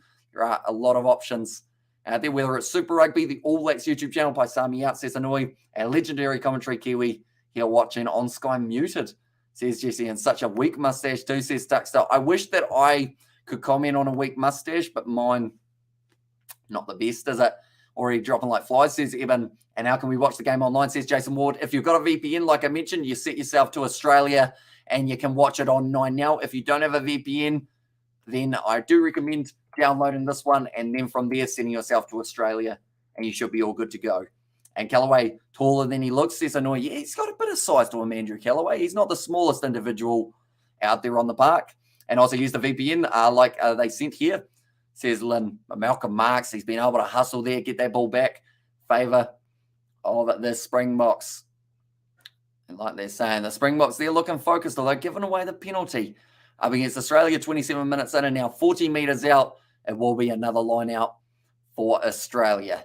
Thrown in nicely straight from Falau Fainga'a. Fraser McWright goes back. Nice inside ball to Cotton Betty. Finds the offload to White. This is the best play that we have seen from Australia so far, I would say. But Malcolm Marks, he was close to getting the turnover. He locks himself in as if he's like some sort of, I don't even know, one of those snapping turtles that like as soon as they get their jaw like that, they are just very hard to stop. But 40 metres out from the line now for Australia inside of South African territory for one of the first times throughout this match. Can they make it to the 22? Nice work from Noel Alessio. He was shut down by, it was Damien Dialende. Now White goes back to Callaway. Short ball to Fraser McWright. If he found the offload to Hodge, it could have been dangerous there, but wasn't quite able to free the arms. Now Rob Valentini, nice inside ball from Leonard Cattell. This is the most phases we have seen from the Australians by far throughout the first 30 minutes of the contest. Nick White goes to Valentini. Nice offload up to Marika Kurambeti. Another tackle made. Marks, the snapping turtle. No, he's given away the penalty for getting his hands down on the grass. And also, that is an alligator snapping turtle. And your mustache is fine. It's a teeth I'm more concerned about. Yeah, but, we can't all have perfectly straight ones, can we? A White mustache qualifies him for the membership of the YMCA bond. And then I'm happy with the replays later. And most of my family, it's not cool though. A tip shame people wrote, says Bijou. And yeah, as well. And also, what do you think about the Stormers 94-7 win, says Ricardo. I mean, the Stormers, they are a tough side. We've seen it there. The URC, they've been able to lead. Marika might have an injury, does he? Side of the calf might be having a little bit of a problem. Where have I seen you before, says Keenan? Probably on the Kiwi Lads Sport channel, because we have two channels. Maybe that one, or the Kiwi Lads Gaming is another channel that we have got as well. Falau Fainga'a goes short to Rob Valentini. Now Nick White going across to Jed Holloway. Only 10 metres out now for the Aussies, and they seem like they're starting to put some good phase play together. South Africa defending hard, though. That's Ludiacha getting straight in there now. Nick White goes back across to Reece Hodge. White back to Alan Alalatoa. Big shot there on Franco Mustert to drive through. Valentini now has dropped the ball. It's kicked up, and brilliant work there from Damian Valimza. No, it's going back for another penalty for the Australians. Might have tuned in once, says Keenan there. And by the way, it's BDG And then says Ricardo. And also, the All Blacks gave the Pumas a hiding. They certainly didn't leave my mustache alone, says Nathan. Oh, another push and shove. Right, Jasper Wiese now having a push with Nick White again. I mean, the thing is, though, it's the Biff just grabbed Nick White like he was a very small man. Just grabbed him, put him over there and said, look, settle down. And he gave him a tap on the chest. Nick White, I think he listened. He was like, yeah, all right, maybe I don't want to pick a fight with the biggest man on the park. But it seems to be that Nick White has really got under the South African skin. It sounds like the South Africa of old. Now, Gareth, he's it, buddy. And yes, they finally did it.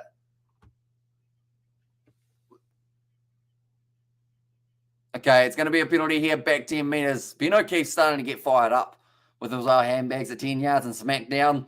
Says Nkosias Weatherbach, they're going to murder someone today. And seems like it's going to be an interesting series for the Bledisloe Cup with the Wallabies. They're playing at a high level. Yeah, it could be a very close series. I just wish it was still 3 matches. I don't understand why they went down to 2, because I feel like a 3-match series is always better for the deciding factor. Whereas a 2-match series, if it's 1-1, like the All Blacks would retain, but it's just not quite the same, I don't think. And it used to be easier to get under the wobbly skins. Says Biggio there in box. A hot hitter rear card coming in this game. And Marika hobbled.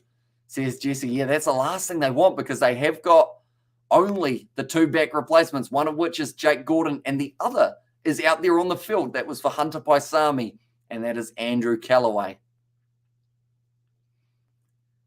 Now, Noel Alessio from inside of the 22. He will be able to line up this kick, try and make it back a bit more even. Oh, he's only just got it over, but it has gone over nonetheless, and it will be 3 points to Australia and 7 now to South Africa. And also, Wallabies have done very well to stay right in this, says the Tractor Sports. Exactly right. Like, they have had hardly any of the possession throughout the first 32 minutes of this contest, but they are still hanging in there.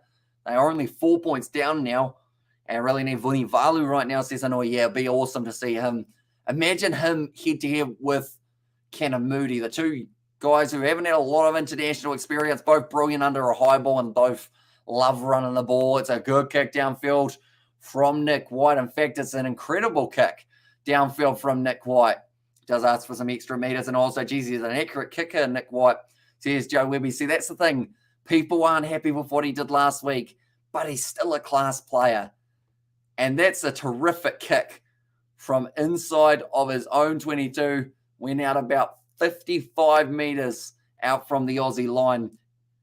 And yeah, certainly going to be a very handy one. The commentators have just said if you get a kick like that, you have every right to showboat a little bit. Showboating's one thing, but then doing what happened last week's a bit of a different one. And also, Etsy, I love you, says Bianca there. And oh my goodness, we need another try, like right the F now, and hang on, bro. You just text-shamed your own family, says Geeta. Is that me? I assume not me. But now Malcolm Marks going to start rolling forward, although it looks like, Hendrickson, did he drop that? I think he might have had the knock-on, and the ball's going to be stuck. And they're asking for the knock-on. It's going to become the advantage to the Springboks, so that is probably extremely lucky. He always had his ball in the hand, says Ben O'Keefe. He's having to yell very loud for this one. And better than Aaron's 10-meter box kicks tonight, says Jesse in there. What happens here? The ball bounces out the side, and then Alan Alatoa, he tried to roll out. Unfortunately, he rolled out straight onto the ball, which didn't quite help the Australians. And now from 50 metres out, they will once again go for the corner. Close game, says Skipper Gronk, and White is going to have a hard day at the office, says Stefan. That kick hasn't found touch, though. So that will be a massive hoof. Oh, that's a great kick from Research. They've taken it quickly there for the South Africans. Now Willie LaRue. Hang on. Did he step into touch? Did he take it into touch here for South Africa? That is a massive mistake from, I think it was Damian Valimza. And now South Africa have conceded a line out only 22 metres out from their line and need more controlled aggression. So Research, he's kicked it from about 15 metres out from his own line. And then,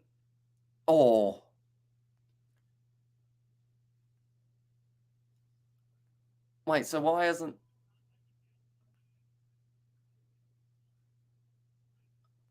Okay. So they've said it's still a Springbok line out, but you're not allowed to take the quick line out. And no, he didn't, says Nkosi. I was very confused there at what that penalty or / line out to become a big mistake there. Although now the fact that they have been able to take it back here so quickly, Ludiacha get in straight in there, and that's going to be maybe a penalty against Australia for not rolling. Nope, still going to be available. Hendrickse now goes across to Jasper Visa, breaking one tackle, tries to find the offload. It was a deliberate knockdown from Folau Faina, an accidental one, but still deliberate. Nonetheless, now it's going to be going back to Nolasio. He's got men on his outside, goes for the cross kick. It's gone straight to Research, inside border. Tom Wright, another penalty. That time for obstruction. And how on earth do I watch the game, says Russ. So if you are in South Africa, all you need is a VPN, and then you do just need to set yourself to Australia. Watch it on 9Now, and that is completely for free. There you can watch that. That is if you've got a VPN. If you don't have a VPN, you will need one. Here is a link to be able to sign up for one. It does cost money, though, unfortunately, but it is cheaper in the long run than getting yourself DSTV in South Africa. And you don't just get access to Australian sports. You've also got a few of those other sporting events around the world. Netflix, you'll be able to watch all of those different countries, no problem at all. And also alongside that, you will be able to watch the Sevens World Cup next week, I should say, on the World Rugby YouTube channel. And website Callaway thought he was playing Gridiron, says Joe Webby, and Yo Amish says Bees in there. Welcome in. How come you can't show the game on YouTube? Mainly it is because of licensing. So pretty much because we don't pay millions of dollars for the rights to show the game. If we were to show any match footage, we would be illegally streaming something that we don't own, which then gets you in a huge amount of trouble and can lead to a hefty lawsuit if they do end up deciding to follow up with the suing. Our Mustert going short side now, 30 meters out, going back across to Kitsoff. Tackled by the Aussies. Rory Arnold looked a little bit wobbly on his legs, but I guess that's like a baby giraffe. When it's just been bought, it's hard to find his feet. Ludiaka, though, doing very nicely, breaking the line 15 meters out. Now the Wallabies, they are going to be put on the back foot, trying to defend here. It's a penalty, though, the reprieve. Who was it? Who gave away the penalty? Someone came in through the side. Who was it, boys? 15 through the side. That is Willie LaRue, who has been penalised. Copyright law is not fit for purpose, sadly. And listening to the commentators on Flow Rugby, I think they have put money on Australia. His average YouTuber coming in through the side. Yeah, Willie LaRue blatantly in the side, taking out Folau Fainga'a, and no self checkout loophole on this one, says Bijou. And you can't be sued in New Zealand because we have ACC, says Stephen Bissett. Although the thing is, they are actually connected through Sky and through Spark. So if you have ever looked at where they do broadcast, they actually broadcast on Sky, on also on Spark Sports. So they actually do have the rights because they're connected through the actual companies. Still anyone's game, says David. And also it's a VPN I use, excellent value. And Show the Game says, oh, now, unfortunately, we cannot shop, but I do recommend getting yourself a VPN and checking it out. In Australia, you can watch it for free. And can't you stream the BBL draft? And tomorrow, I get to see some Brisbane Heat players, says Bees. I believe the BBL draft was actually last weekend, if I'm not wrong, right in front of the ref. Oh, what can go wrong, says Jesse. VPN work in USA also, not tech savvy myself. It certainly does. So anywhere in the world, you can change your location. So you could set yourself to an Australian location. If you're sick of USA Netflix, you could set yourself to, I don't know, Australia or the UK, get a few different shows going for yourself, and also gives you that extra little bit of security. Oh, that's a take and a half from Cannon Moody. And on debut, he's going to score the try, and the whole bench go over to meet him. It was a box kick that looked like it was really nothing special, but Cannon Moody made it a highlight reel to remember. Cannon Moody scores just before halftime. That's a big one. Moody. We're going to have to watch that one again. That kind of came out of nowhere. It was the box kick from Hendrickse.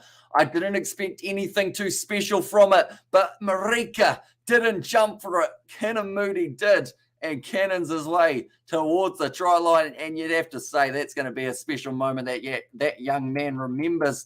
His whole bench went over to greet him and congratulate him. Yeah, Marika needed to jump there.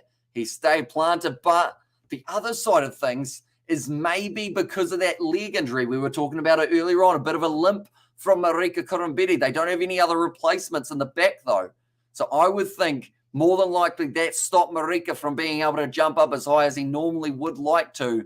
And instead, Kanamudi wins the aerial battle. That's not saying he wouldn't have won it even if Marika jumped up, because he is very classy under the high ball. And because now you risk getting a card for competing in the air, says Jesse. And Marika injured, says, oh no, yeah, his leg. You could see it there as well. As he landed, even though he didn't even jump, as he tried to turn, he actually almost had his leg give way, and bot kicks lead to a try. South African coaches make notes for the press conference. 11 went blind, and but then ran in like a cheetah, stalking its prey, says Golden Guest. And also update score, please, says Lynn. The moment once this kick does go over or not over, it should update quite nicely. But so far, Damian Valimza, one kick has gone over for him so far. Cannon is so good and can outrun him. Says Mo and Kanamudi, remember the name. Oh, tell you what, that looked like a kick that I normally do from Damian Valimza. That kick hasn't gone over. He can't go off, or Aussie is stuffed, says Jesse. But that is now going to be halftime at 12 points to 3. 40 minutes down. The rules stop players from doing many things, and you get rid of, or you get a red if the player jumps. You don't, and you take him out, and comes down very dangerously, I should say. And there's, but yeah, anyone who is new, be sure to leave a like and subscribe. We're currently sitting at halftime in this contest, and it has been an entertaining one.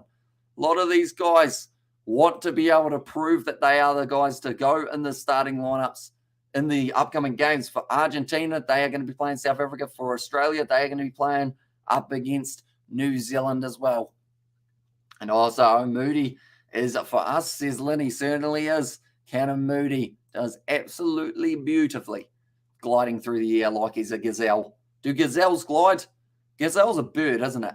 And also, that was funny, the rules stop them from breaking out, playing football or tiddlywinks. And yeah, I'm dead, says Lynn. And then also, yeah, Bulls player, says Gareth there as well. But yeah, like I mentioned, anyone who is new to the channel, be sure to leave a like and subscribe. It is huge. Oh, that's sprayed. It is hugely appreciated you guys all being here. Don't you hate when that happens? And cheers, chat. This game is making me thirsty. Well, perfect. Get yourself a nice glass of water or maybe something stronger for the second half.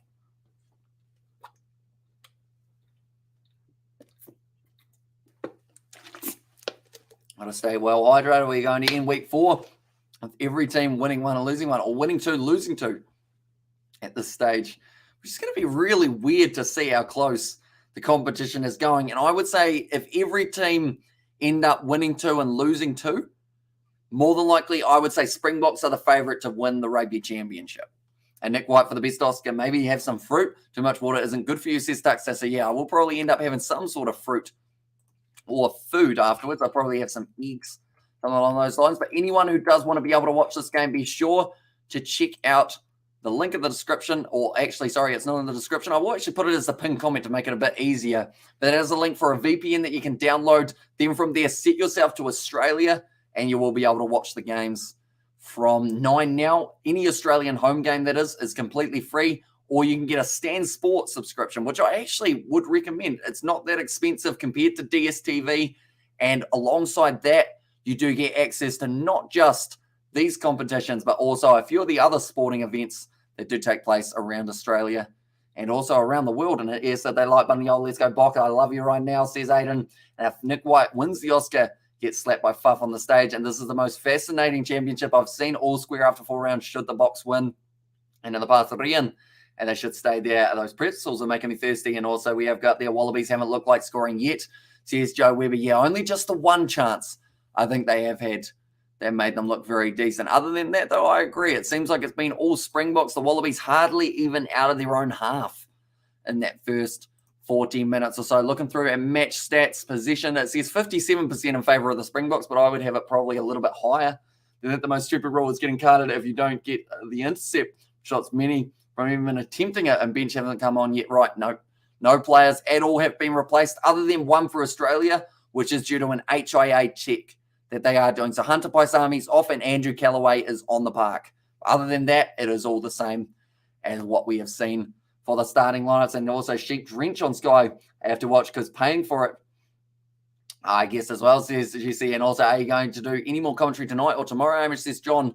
So the plan at the moment is hopefully to be able to do Canterbury versus Hawke's Bay for the Bunnings NPC tomorrow. That is the plan anyway, but I'm not too sure whether or not. I think George and Daniel may be showing up tomorrow afternoon at some point, so I'm not too sure whether that is during that time. But if it's not, I would be very keen to be able to do the Bunnings NPC tomorrow for that game. Thank you for your commentary, Hamish. Looks like a wide open World Cup. If the Rugby Championship is this close and Springboks are winning, says yes, so they certainly are. And I miss second half fatigue opening the game too. Too many substitutes. And also we have got a little bit earlier on, Nick the Great White, says Nathan. And also 500 into 1,000. Let's go, boys, says Aidan. And the rookies showed Korombeti how to catch a high ball, says Sailosi. Although I think there is still an injury lurking for Marika Korombeti. I don't think he won't try and lead on too much, but he was holding his calf a little bit earlier on. And also Ranfurly Shield match. No, sadly, it is the other way around. So because it's a Canterbury home game, they don't actually have the Shield on the line for that contest, which is a bit of a shame. It would have been an awesome one to have a Ranfurly Shield contest for, but either way, it's going to be an awesome matchup between the two. Looking at the tries, we've seen 2 from South Africa so far. Meters carried 112 for the Springboks compared to the 65 of Australia. Defenders beaten 14-3 as well. So the Springboks definitely having the advantage in that regard. They've actually had more offloads in the contest, and their tackling percentage has been a lot higher. Then we look at the discipline. 5 penalties against the Boks, 7 against the Wallabies, and also that 1 yellow card that they did end up giving away. The difference is 1 converted try and some change, not significant enough to be comfortable, says Stuckster, and something was definitely stopping him from taking that kick, says Joe Webby. And hit that like button, guy. There's like 1,000 people watching and only 10%, so you don't know where the button is, says Conor Gale. So yeah, if you haven't already, be sure to leave a like and subscribe. Also, we are on the road to 17,000 subscribers. It feels really weird to say that because that is an extremely big number, but if you are new, be sure to hit that subscribe button. Let's see how close we can get towards that 17,000 by the end of this live stream. Wet weather makes the handling hard, though, says Sighted Canvas, which I think is what makes the Cannon Moody take that much more impressive from the youngster. More domination for not much points. Come on, Bok, put the points on the game, and that went up fast, says Cooper Cronk. Yeah, but looking through at some player stats, who has been shining? Rob Valentini. It's the most running meters out of any Australian, currently with 19 meters carried, which is not a lot at all, and actually has the most carries out of any Australian with 6. Also then for South Africa, Cannon Moody, 34 meters carried, 2 carries he has had, 1 defender beaten, 1 clean break, and also the 1 try to his name. Yes, for Visa, also 3 defenders beaten with the 20 meters carried. We're too engrossed in your commentary to remember to like, says Joe Webby. Not weird at all, Hamish.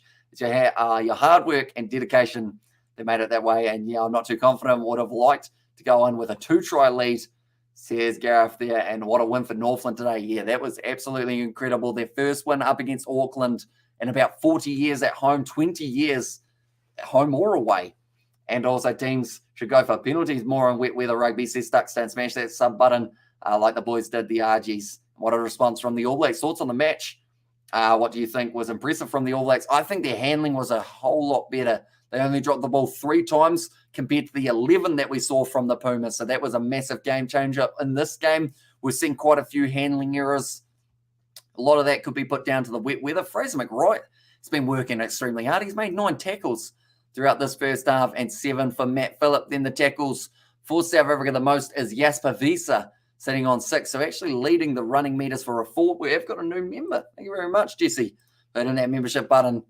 Do appreciate that a lot. And also, guys, hit subscribe and like. Thanks, Hamish, says Lossie, and your commentary is addictive, says Lynn. I made my poor husband deaf from the AB's game. And yeah, well, it's certainly a hectic one, to say the least. I didn't expect the All Blacks to win by 50. I thought they'd come out firing, but I didn't think they would be able to do what they did in that game, which is very impressive. And that was a solid game breakdown at the end. For Northland was covered well, says Golden Guest. And with the way Jasper Visa is playing so far, it will be very hard for Ford to get his place back, even from the bench with Kwaka and his brilliant best. Yeah, that's the thing. Dwayne Vermeulen slowly is finding himself starting to go a little bit further down the pecking order. And I have a feeling that by the World Cup in 2023, he may be there for experience. But when you look at those young guys coming up through the rankings, Evan Roas, Epelele Fassi, not Apalele Fasi, Pepsi Buthelezi. All these young number 8s are going to be really chomping at his heels, trying to get that spot. If he gets injured again, Dwayne Vermeulen, I don't think we'll see him return to a Bok kit. And it's a sad reality, but he's a brilliant player. It's just age isn't on his side. My partner came here for a quiz, any trivia on the go, says distracted sports. Maybe after the game we might have a quiz, as I don't think we got too much more of a break between these two sides. OnlyFans Gaming Show YouTube channel showing the game, watching that and listening to Hamish commentary, says Johnny, and we won it, and Fozzie wasn't even off with COVID, says Jesse, and handling for the ABs and the defense amazing, and the All Blacks. And there will be a loose cannon at the World Cup. Bring on the Irish in the quarterfinal. Good commentary, thanks. What amazing rugby game when a good ref is in charge, says Gus there. Yeah, it's been a very evenly matched contest. Ben O'Keefe, it's really from the get-go, similar to what we saw in one of those British and Irish Lions matches up against the Boks. Pretty much straight away he said, I'm not putting up with anything. If you're doing anything wrong, I'm going to let you know about it. If there's anything off the ball going on, I'll reverse a penalty and take you off the field. That was the line that was laid down straight away. And through that, Hamish says David the Mob, but now not too far away from the second half, getting us back underway for this last match of the Rugby Championship round 4. But tomorrow we have got maybe some Bunnings NPC. And also, I should mention in 2 weeks' time, we have got some more Rugby Championship action. It will be Australia versus New Zealand taking place on Thursday, the September 15th. A little bit of an interesting day to have that match take place. Then it is Argentina versus South Africa on the Sunday at 7:10 a.m. New Zealand versus Australia at 7:05 on Saturday, the 24th of September. And then the South Africans will be playing Argentina on the 25th. And that game right there could decide who wins the Rugby Championship. So both sides will certainly be wanting to get themselves a win in that regard. Looking through at the way that the table is sitting now, I will mention the updated table has New Zealand sitting in first on 10 points, Argentina in third, and Australia still in second. But at this point in time, if South Africa were to win by the margin that they are winning, they would finish in still fourth, unfortunately. They're still not quite be able to promote themselves above anyone else. So they need a bonus point win to help themselves a big time. I reckon Ben, from the get-go, makes rational decisions the majority of times, and we should sub Willie or Dialende, bring on Gallant. We should drive Willie 10, Valimza at 12, 15 Gallant, why not? Valimza should stay at 10, Gallant as a straight substitute, says Contender in there, and also good commentating, says Greffa, thank you very much. Do appreciate that. Will Roger Tuivasa-Sheck get minutes against Australia? If it's anything like the current series, probably not. They'll probably leave him out and he'll go to Japan and make his money over there, just like a lot of ex-great players for New Zealand have had to do. But I think for now, they seem to be very set on the three that they've got, which is going to be Roger Tuivasa-Sheck, or sorry, not Roger Tuivasa-Sheck, which is going to be Quinta Paya. Alongside that, you've got David Havili and then Rico Ioane. They seem to be the three in the middle. I watched the game online now, but there is a picture in the way Wise says, Jason. So pretty much the reason they'll have a picture in the way is to try and avoid copyright, is about the simplest way I've put it. So pretty much if you have a picture in the way, sometimes it does mean that YouTube don't pick up on it as quickly, but they still pick up on it and you still get yourself banned and possibly sued, which is not fun. Ian Foster, Waterboy. And now what about Peter Feta? I think Peter Feta would be better off going to Japan because the All Blacks, the fact that they gave him 40 seconds on debut says about everything he needs to know about how they see him in the pecking order. And will he cost him box a bit? Says Griffiths. And then I changed my channel name, says Davey. And also Leka Shobiota. And there says Marat. Still appreciate that, mate. And yeah, we've got plenty more to come. So anyone who is new, be sure to leave a like and subscribe. We're on the road to 17,000 subscribers. We want to see how close we can make it to the 17,000 by the end of this live stream. We have also got a post-match review that we are going to be doing of this match. So be sure to stick around for that as well. Jason, just can't understand the showing footage is illegal, says Sebastian. Why does everyone or anyone think about the level of AB's players after coming from Japan? I mean, it didn't seem to hit Brody Retallick too hard. Another player who looks like he's really re-gelled, I guess, is Bowden Barrett. But sometimes people say that it's a little bit of a lighter workload, but I think it's just a nice season for the players to play some different players or play some different opposition and also just a little bit of a lighter season on the body so that you're not taking those hard knocks every single week. Those channels show the game for a start, while for a short while, then put a picture in the middle of the screen to link them to pay, or to pay them in a fake promise to have the pick taken away. And also look at my avatar. It looks like a dog of some sort. And also, what did you think of Papali'i today? Pretty quiet. Didn't really get too much of a chance, but I think that's because of how well Sam Cane played. He was very good throughout the game, Sam Cane. And I'm glad that he had a big game, because if he didn't, it would have been quite sad, I think. But yeah, anyone who does want to be able to access the game, if you are in Australia, you can just watch it on 9Now. If you're outside of Australia, be sure to check out that link. It is for a VPN. It is a small amount that you have to pay to get the VPN, but then from there you have access to everyone's Netflix all around the world. Anything that is limited to a certain geographic location to be able to check out as well. Peter Feta isn't going to go overseas before a World Cup.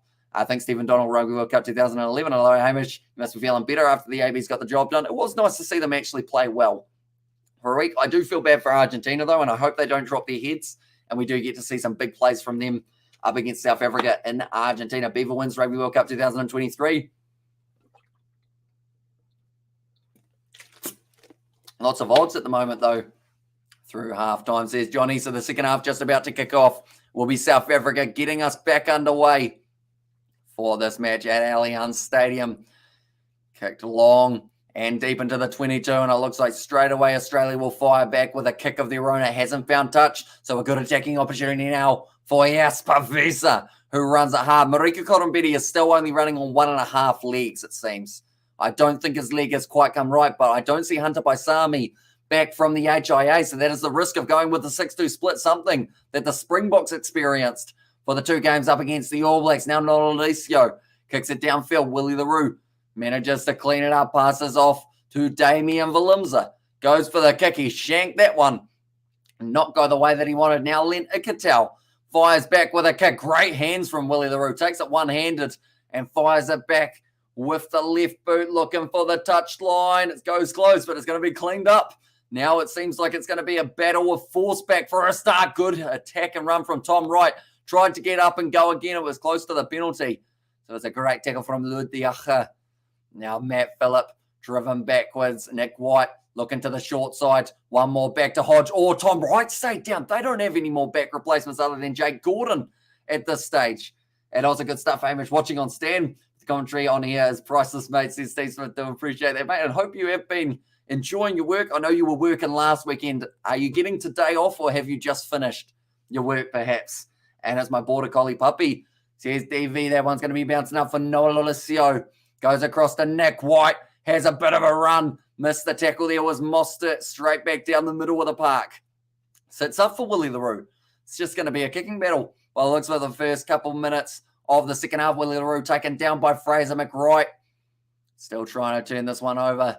The Australians, but phase after phase, we start to build and then we kick, and then it's phase after phase, and then the kick again. Valimza, nice pass off to Etzebeth, Lincoln around Jesse Green. Sia Khaleesi breaks through the tackle. Reece Hodge finds the offload to Kitsoff, who's running down the wing. Offloads it back, and that ball almost went into touch. Khaleesi keeps it alive, though.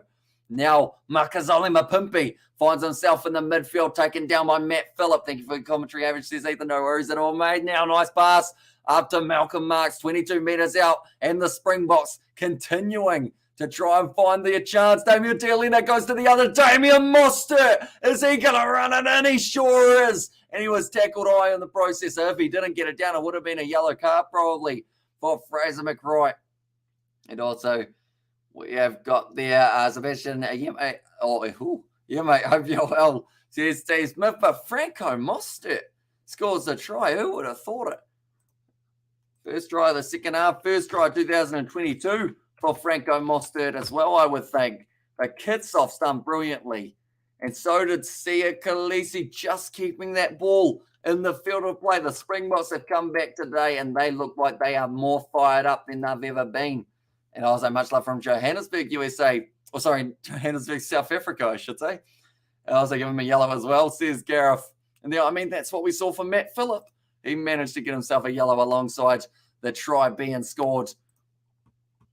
Mustert, he was gliding. Okay, I think I hear the TMO checking something. So it could be a yellow. Maybe. And also we have got there Colonel Franco takes his try and yesterday. And shovel face scores, says Jesse. And nicely there, Franco Mustert, his first try of 2022. Almost his first start, other than, I think he had one game at lock, didn't he? If I'm not wrong, but the Damians linking up, went to Willie LaRue, quick hands. A year long week, Hamish. Don't like working weekends, but sometimes you got to, say Steve Smith. Yeah, I mean, like you mentioned one of those other times, how you were working like 70-plus hour weeks. You are certainly committed to it. So hopefully Australia can turn the game around a little bit. I was on Mustert, I would have rather had Harba scoring, to be honest, says Sebastian there. And they're angry, says Lynn. And the Rugby Championship is even, Stevens, and try.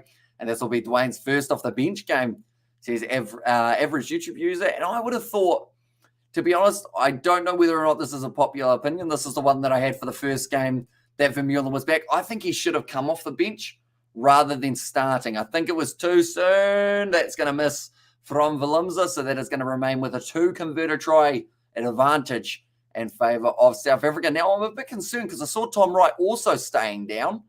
So I'm wondering whether or not the Wallabies have 2 wounded wingers at this point in time, because they don't really have many options that they can make in substitutions other than maybe putting it forward. Put Tenela Tupo out on the wing, see how he goes. Are you anything for Rugby Itch? Says Brandon there. Although we are still currently like kind of through the live stream, so I haven't had much of a chat with anyone, to be fair. Go Bok, you can do this, says Kyle. And also finally got their finger out, says Nathan. And Mustert, bloody good winger, says Daryl. Now Jake Gordon here has come on the field. That is actually for Noah Lolesio. So is that another injury that they've got perhaps? So Nick White, he is still out there on the field, and that is going to be another penalty. Pilot's absence is felt by the box. Valimza is having a hard time with the kicks, says Sebastian. I think it's Valimza making a difference at 5'8". I think running game-wise, Valimza is having that impact, but it's just that kicking, like Sebastian just said, that has been letting them down a little bit. Of course, 3-pointers can be a massive difference in important fixtures.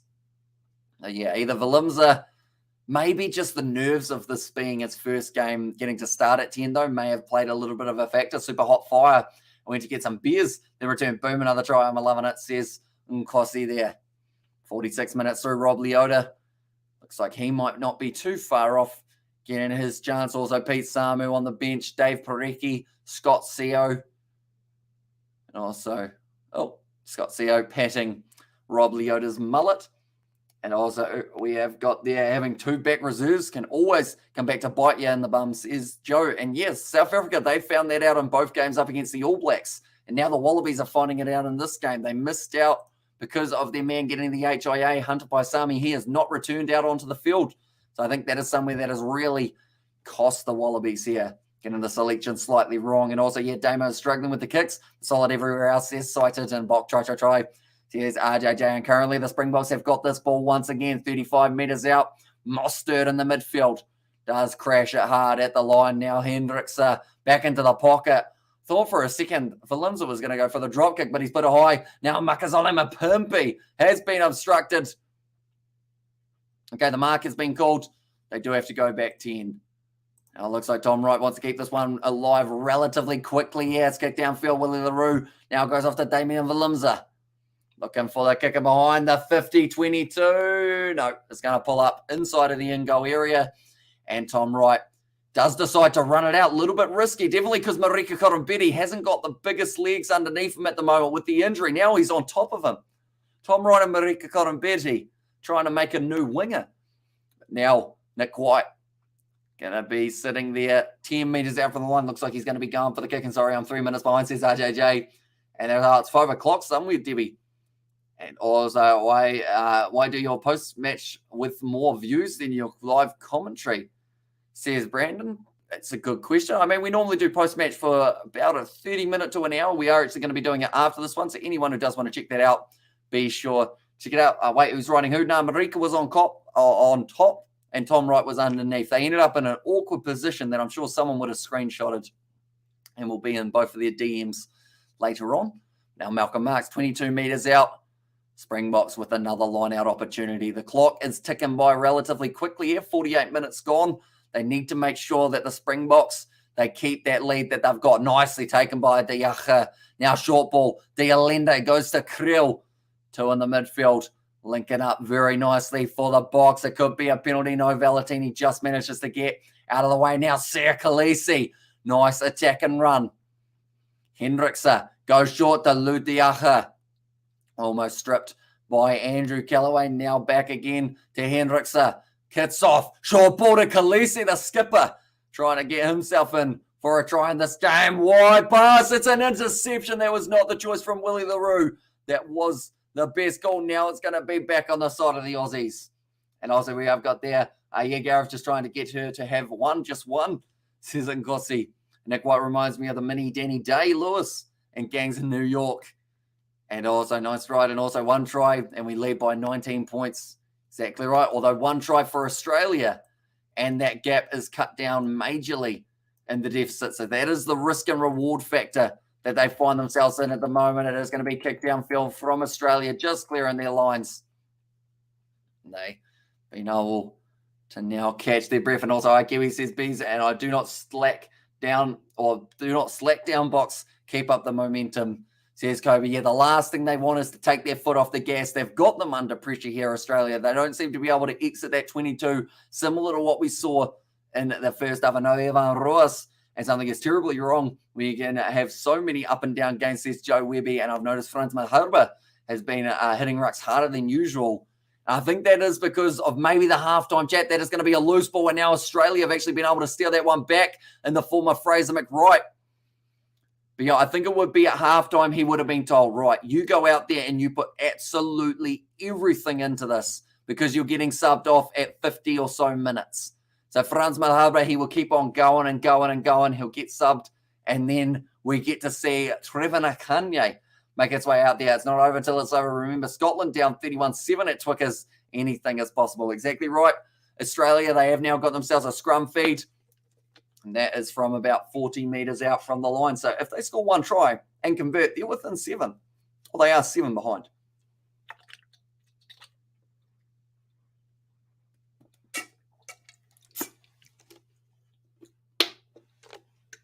There we go.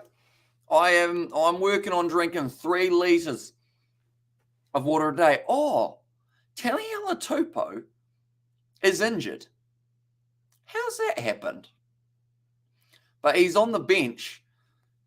So that's 1 less that they've got again for Australia. So Taniela Tupou's down. Folau Fainga'a is currently getting a little bit of medical attention. Willie LaRue's is South Africa's deadbeat son, and conversions not going the way, or conversations not going the way of South Africa's Stefan. And even I had a good first half, says Stefan in there as well. I wasn't going to drink, but after this one, luckily the liquor store didn't close yet until 11 hammy. Now I'm hoping I don't get the gout with this weather. And Christian Yamish, do Rugby got Discord? He does. I don't think it's a public one, though. I don't know whether or not he want me to give it out. I got timed out before, but I was not spamming. Says Biz Devil there.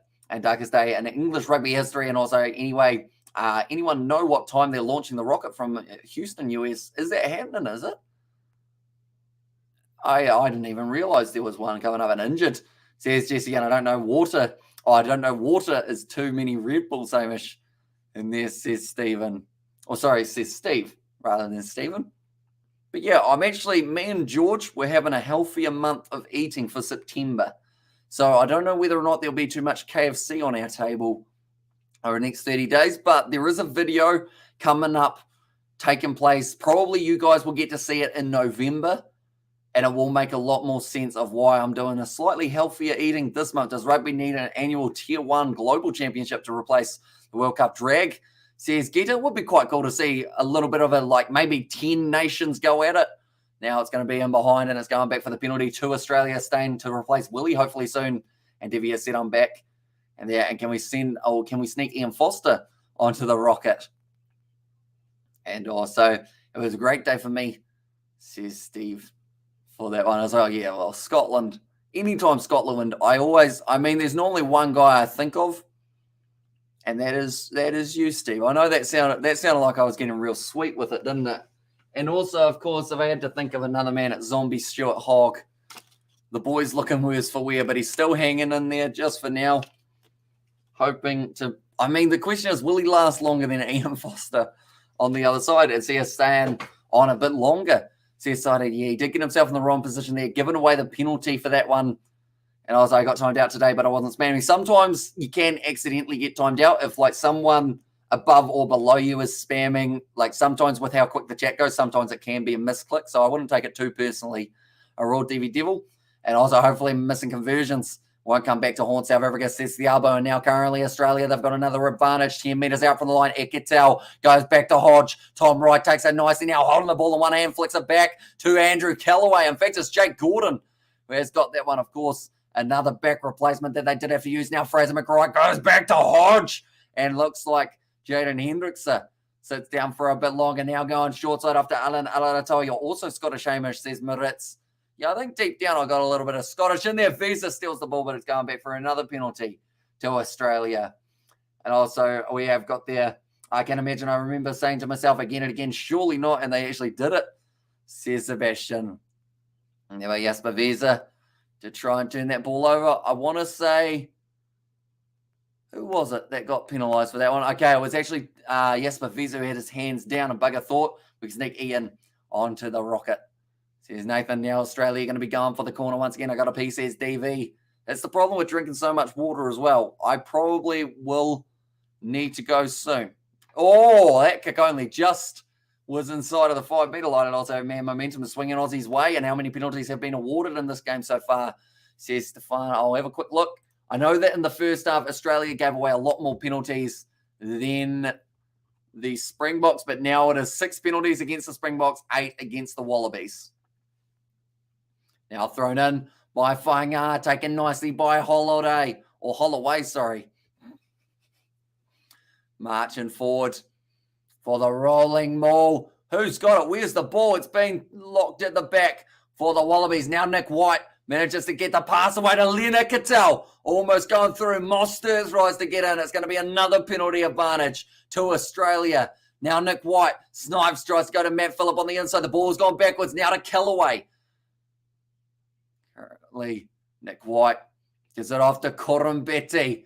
He's trying to find a gap here. Oh, he's tried to go through Kitsoff, but he's still stepping. He's fended off Franz Malaba. He's trying to take on the whole front row.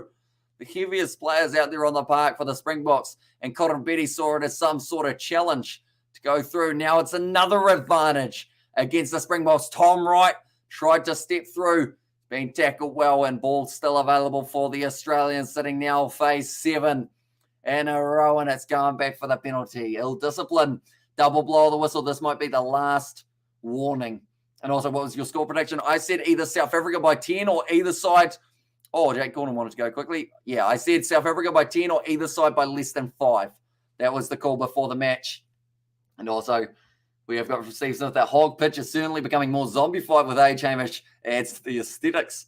Says Stephen, that reminds me, Halloween is only a month and a bit away, isn't it?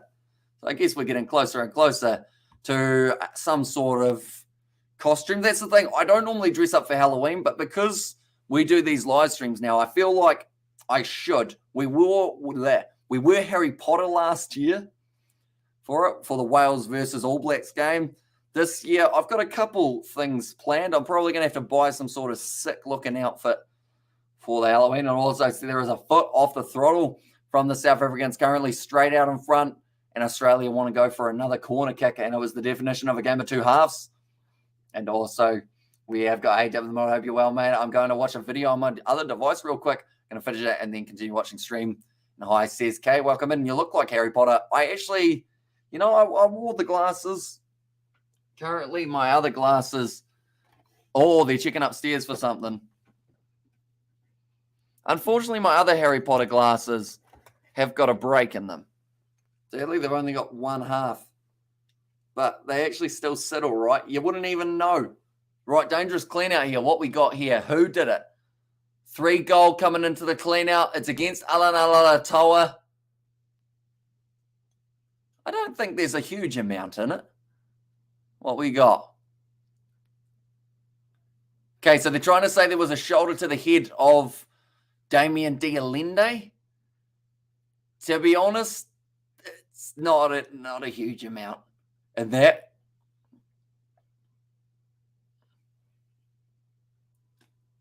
So it's just going to be a penalty. It's going to be reversed.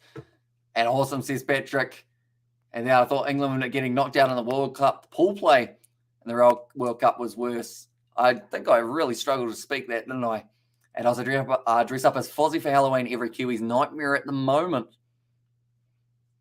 Okay, so it's going to be a penalty against Alan Alaratoa. No, it doesn't look like that much. And what's the score, please? So it is currently sitting 17 points to South Africa and 3 to Australia. So it is just going to be a penalty against Alan Alaratoa. I'm dreading a yellow card, says Thiabo.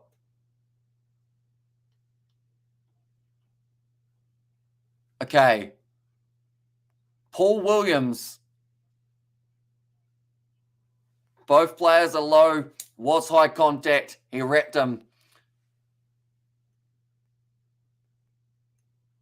I just accidentally broke the other side of the glasses. How do you hold glasses on with no sides? It doesn't work. It doesn't work. That's a shame. Currently, it is going to be going back. Foul play, override, and it does go the way of South Africa. It doesn't look that much, but if it was one of us, go ahead on the arm, we would be out. Yes, certainly. And yes, there is contact, which is ISO, says average YouTube user. And also we have got there, could be wrong, and penalty only, says Sidon, and Broncos are out of the finals contention since they're out. Can you do the Cowboys Sharks game next Saturday? If there is no other rugby or anything like that overlapping, then certainly would be one to watch on Discord. Amish, says Sebastian. Have you put something on the Discord? One moment. I'll have a look. On Discord? No, I don't think I got anything on there. And also God is with us and upside down. Looks, gives you the pinfold look and super glue, mate. And you just read the glasses. I did. And I just finished talking about the fact that they did have the other side. And well, how did he give that clearly dangerous play? Says Polybear. And there's a penalty in favour of South Africa. And now they have got themselves another line-out opportunity. And you remember the spell Hermione taught you to fix it with. And hi, brother, how are you doing? I'm doing very well. Michael Marks throws the ball into Franco Mustert. Looked like Australia almost pre-engaged a little bit in that rolling ball, but 56 minutes down in this contest. And still looks like it could go either way. Will the Springboks win the Rugby Championship today? Says Turkey. They can't win it from today's game. But I think if they win this game, they will win the Rugby Championship. Unless New Zealand do the clean sweep over Australia. Time left. We have got 23 minutes left in this matchup. Aquaha Smith now on the field for Ludiacha. That is a sub that they have made for the Springboks. One of the only subs I believe we have seen so far for the Boks. But now Makazole Mapimpi chasing this one hard. Tom Wright takes it beautifully. He's been hit in the back of the head by Sia Khaleesi as he was falling down. He looks like he's struggling just a little bit. Now Nick White has it at the back, still waiting for this ball. It's going to be held in there. I think it's almost going to be a penalty to South Africa. And now I've sent it, says Sebastian. One moment. That's the Harry Potter look, isn't it? One moment. I'm going to put it up on the screen for all our lovely ladies and gentlemen. Yeah, cop one in the back of the head from Sia Khaleesi. He was falling down to fix the glasses. Say Oculus Repairum. And yeah, and with it in Longsville, France. And thank you for running around, ref, on its toes. Okay, there is head contact, but it's play on because he was falling. Timo's checked, and they have said play on as well. But yeah, if anyone's wondering about what I wore for Halloween last year, here we go. There's Harry Potter. As I was known, I couldn't actually see out of those glasses, though, which was the one big problem. All right, I've done the video, says DV, now thrown in by Flaufang, but swatted away by Eben Etzebeth, getting the turnover at a crucial time in this contest as the South Africans, they want as much possession as physically possible throughout the rest of this match. But like I mentioned, anyone who is new to the channel, be sure to leave a like and subscribe. And luckily, he has a thick mullet. And also, Box Forwards really put it in, says Joe Webby. Yeah, I said it before the match started. The front five, Kitshoff, Marks, Franz Malherbe, Etzebeth, and Ludiacha were all going to be massive for them in this match. And they have certainly been just that. Now, Alan Aratoa Tackled by Malcolm Marks, Australia. They're still in this contest. If they get themselves a converted try, they will only be down by 7. That kick's gone out on the full. And Tactics seems very familiar with the first game with the ABs. Joey says golden guess. And also Eben went a bit quiet. Now it's been thrown back in. Ooh.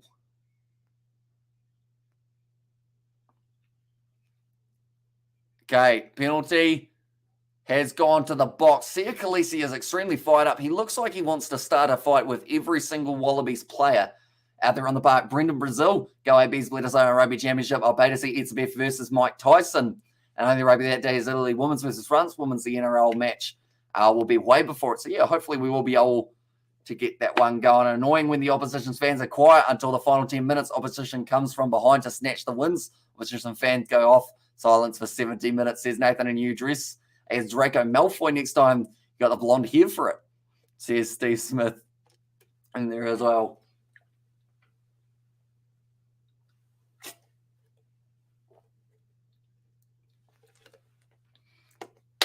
Like the commentators are saying currently, momentum has gone back the way of the Springboks. They are now in the corner.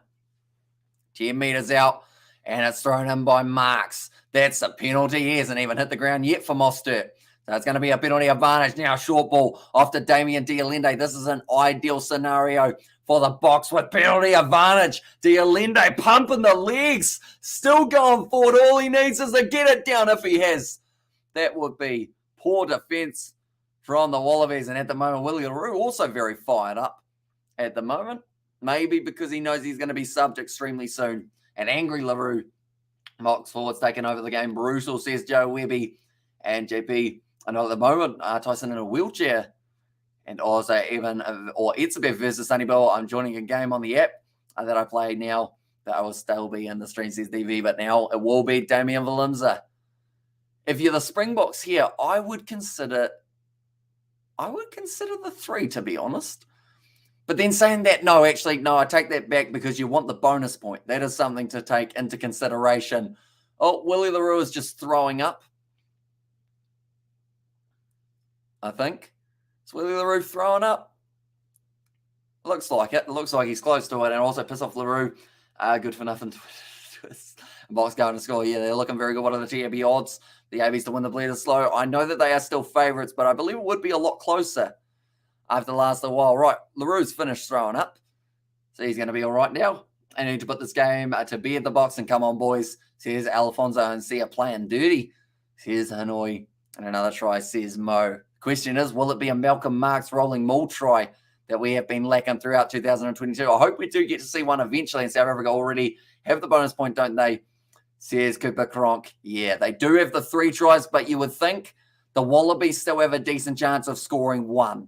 Whether it's in the 79th minute or elsewhere, I think the Wallabies score 1 just because they've had their moment. So that is why I say they do still probably want 1 more just to really secure that bonus point. And 1 more. Here's a Nathan there throwing up. Concussion or dehydration. Yes, so I think either he was throwing up or he just had a big mouthful full of water or something. LaRue did be some thrown up. Says Stephen, although it was Damian Willems. Okay, Sia Khaleesi pointing to the mark where Ben O'Keefe is standing. Ben O'Keefe goes, yep, where I'm standing. And Khaleesi goes, yep, good. And walks off a super mullet. Says Polly Bear. But now it looks like they're going to be making a few more subs for the Wallabies. It will be Dave Parecki and Rob Leota, although they aren't quite out onto the field. What did I miss? Went off for a bit. So the Wallabies currently, they have been struggling a bit. Now Valentini steals that ball for the Wallabies. But Etzebeth trying to keep him up on his feet. It almost became a rolling maul. The Wallabies will need to exit their own 22. Would you throw a portion of your hand or your hard-earned on the Wallabies based on the erratic form of the ABs in recent years?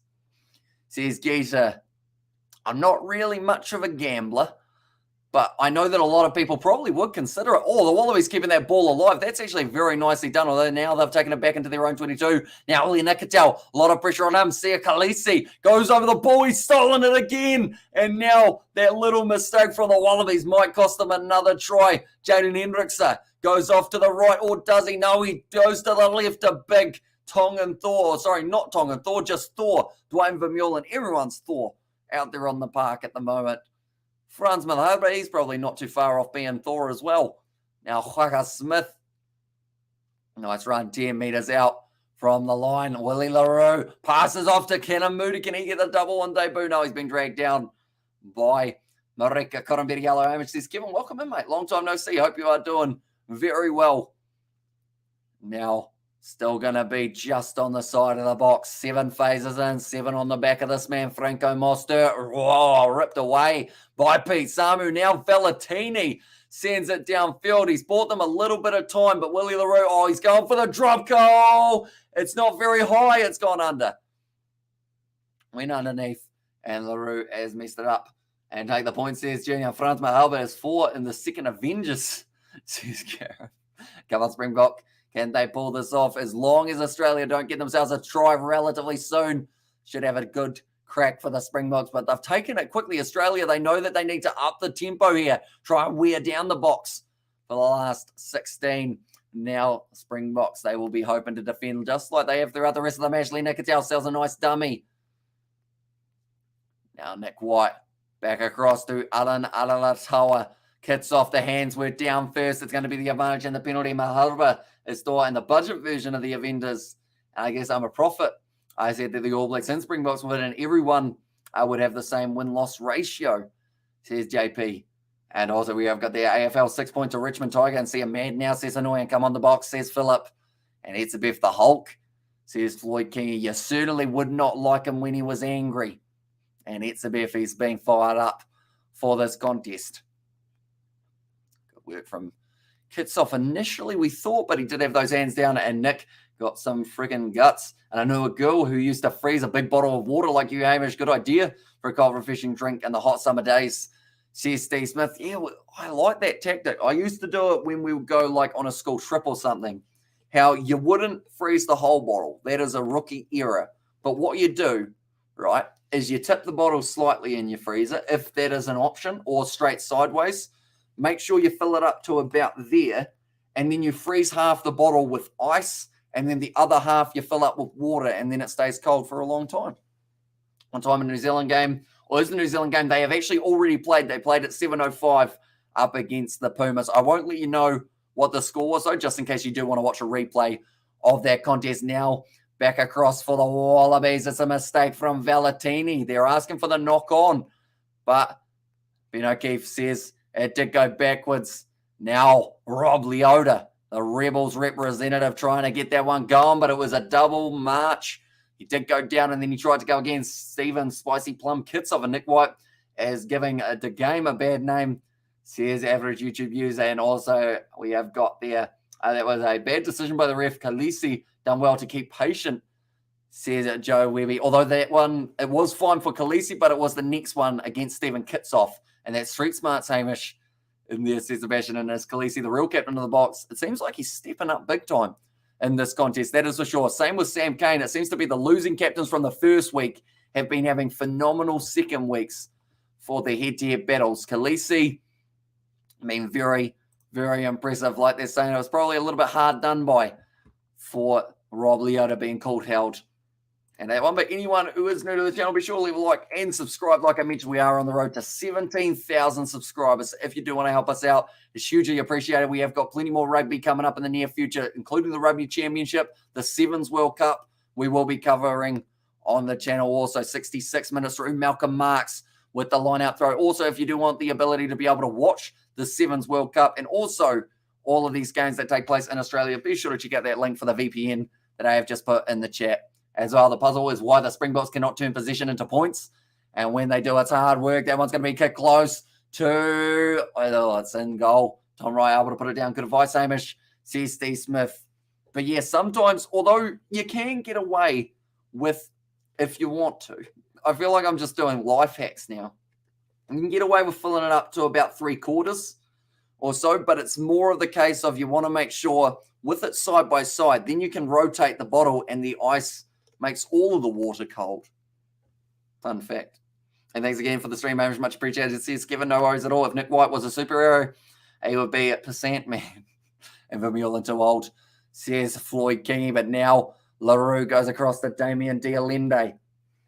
Runs straight at Scott Seo. Currently, South Africa, I wouldn't be surprised if they look to go for some sort of, I guess, slightly unorthodox set play here and see they can try and break down the Wallabies. Definitely if they do end up with a penalty advantage, could we have 2 bonus point wins today? We could certainly have that as an option on the table. Nicely taken by Tom Wright. He's been good under the high ball. He's almost been suplexed by Whaka Smith. I forgot that it wasn't a wrestling match. That's going to be the penalty against Dwayne Vermeulen for falling on the wrong side. We'll be privileged to watch the Sevens World Cup live in Cape Town next weekend, says Marcel. Yeah, it's going to be absolutely awesome. See that take place. And Hamish, you must be MacGyver. And Wallabies come back and let's get some points. And Korobeti Superman, says Floyd Kingy. Yeah, currently, if the Springboks get themselves a big enough bonus point win, that would mean that they actually have the potential of moving up to second on the championship. And I tried it with a Mountain Dew once. It literally turned into one of those slushies. Oh, that would be all right, wouldn't it? I know that my parents, this is an old story. I don't know whether or not they want me to tell this one, but I feel like it's good enough. They once knew someone. I think they were at some sort of arrangement or like a party or something, and someone decided to put homebrew beer in the freezer, and it exploded. So don't do that, ladies and gentlemen. Remember with Fizzy, it's another penalty to the box for a high tackle that time. Oh, no, a neck roll. Just like Mountain Dew, too sweet for my taste. And also, we've got their big call, says Golden Guest and New Zealand, massive points advantage. Maybe the deciding factor. Exactly right. Could be the difference between a win and a loss. But see, Khaleesi at the moment looks like he's about to have his legs stretched out. Okay, so the Valentini tackle. Oh, no, it's actually Dave Parecki. Yep, round the neck. You're not allowed to do that. And because of it, Dave Parecki has been penalised. Can the ABs finish the year on top of the world rankings? Oh, it would be pretty tricky, I would think. They'd need a lot of results to go their way, that is for sure. But yeah, I don't necessarily see it happening for the ABs. And we have also got their man's lifted the knee.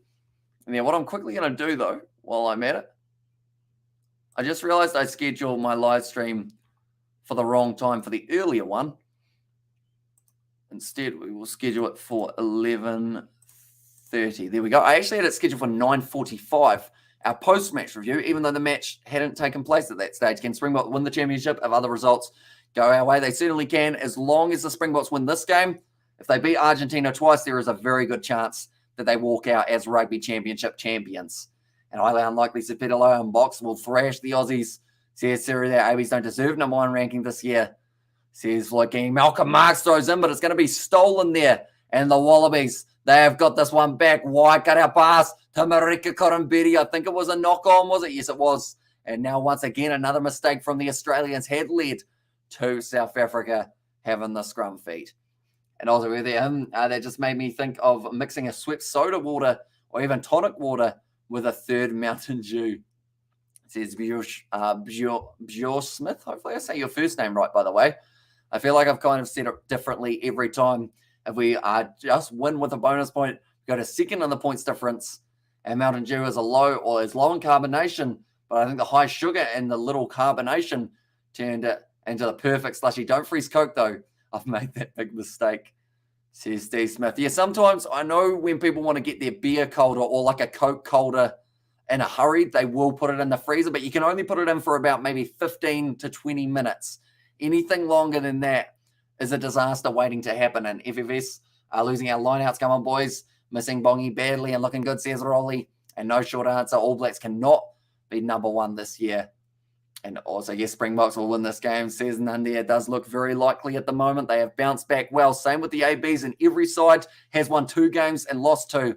And this game has turned into a bit of a grind to watch, says Distracted Sports. And as well, are you interested in some sort of post-match review involvement, Distracted Sports? Do let me know. I think I'm having rugby itch on. I'm sure it's the case of more the merrier. All those ones now. Willie LaRue drawing past Makazola Mapimpi. He's got in. Oh, and a bit of push and shove there. Willie LaRue is in there. Oh, okay. Damien Dialende pushing Tom right in the face. He's got to be careful with that because he could end up with a yellow card. It's a dog pile at the moment. They might just start throwing punches. Careful, players. I don't think they're worried about being careful, Ben. I think they're just going to try and take each other's heads off. It looks like an Australian is wrestling with an Australian, but I think that's just the way that it's worked out. Oh, it's a biff. And Toa, he got his fist ready. Toa, he's right in the face of it's a biff. The tensions are boiling over in this contest. Toa, it's a biff saying, hit me, hit me. It's a biff, one of those players. The intimidation does not exist in that man's vocabulary. Right, what's going to happen here? Potential of the man being in touch is the first thing they're looking at. And also, Ben is like, please, gentlemen, this is inappropriate. And sure, dude, have a chat. Says Distracted Sports. Right. So, who's going to get yellow carded? Because I want to say there's a good chance we see someone.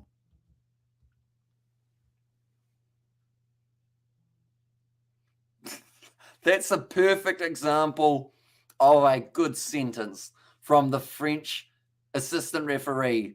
Ball went down and Zenzev was a mess. A mess is exactly what we just saw. Handbag fight, says Floyd. Always ends with that's the best, says Tom Rack. And as rugby popular in Australia, it is relatively up there in terms of order of popularity. Bit of a reaction after the whistle's gone, they've just said. Right, so first the check is Makazole Mapimpi. Did he go into touch? That's a try. I think Makazole Mapimpi's been able to run that one in.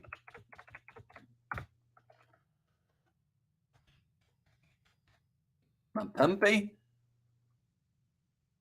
But then Mapimpi grabs the beard in the throat. Or at least the beard anyway. So yeah, he grabs Marika Korombedi around the face, which then sets Marika Korombedi to get back to his feet. Then from there, Damien Dialende starts shoving Tom Wright in his face. Then the crowd were right almost involved. One of the ladies was like, yeah, no, I ain't getting involved in this. I don't want to have to get my gloves on. And then it gets real scrappy, everyone down on the ground. And then Itzabev and Alalatoa off to the side. Something else breaks out.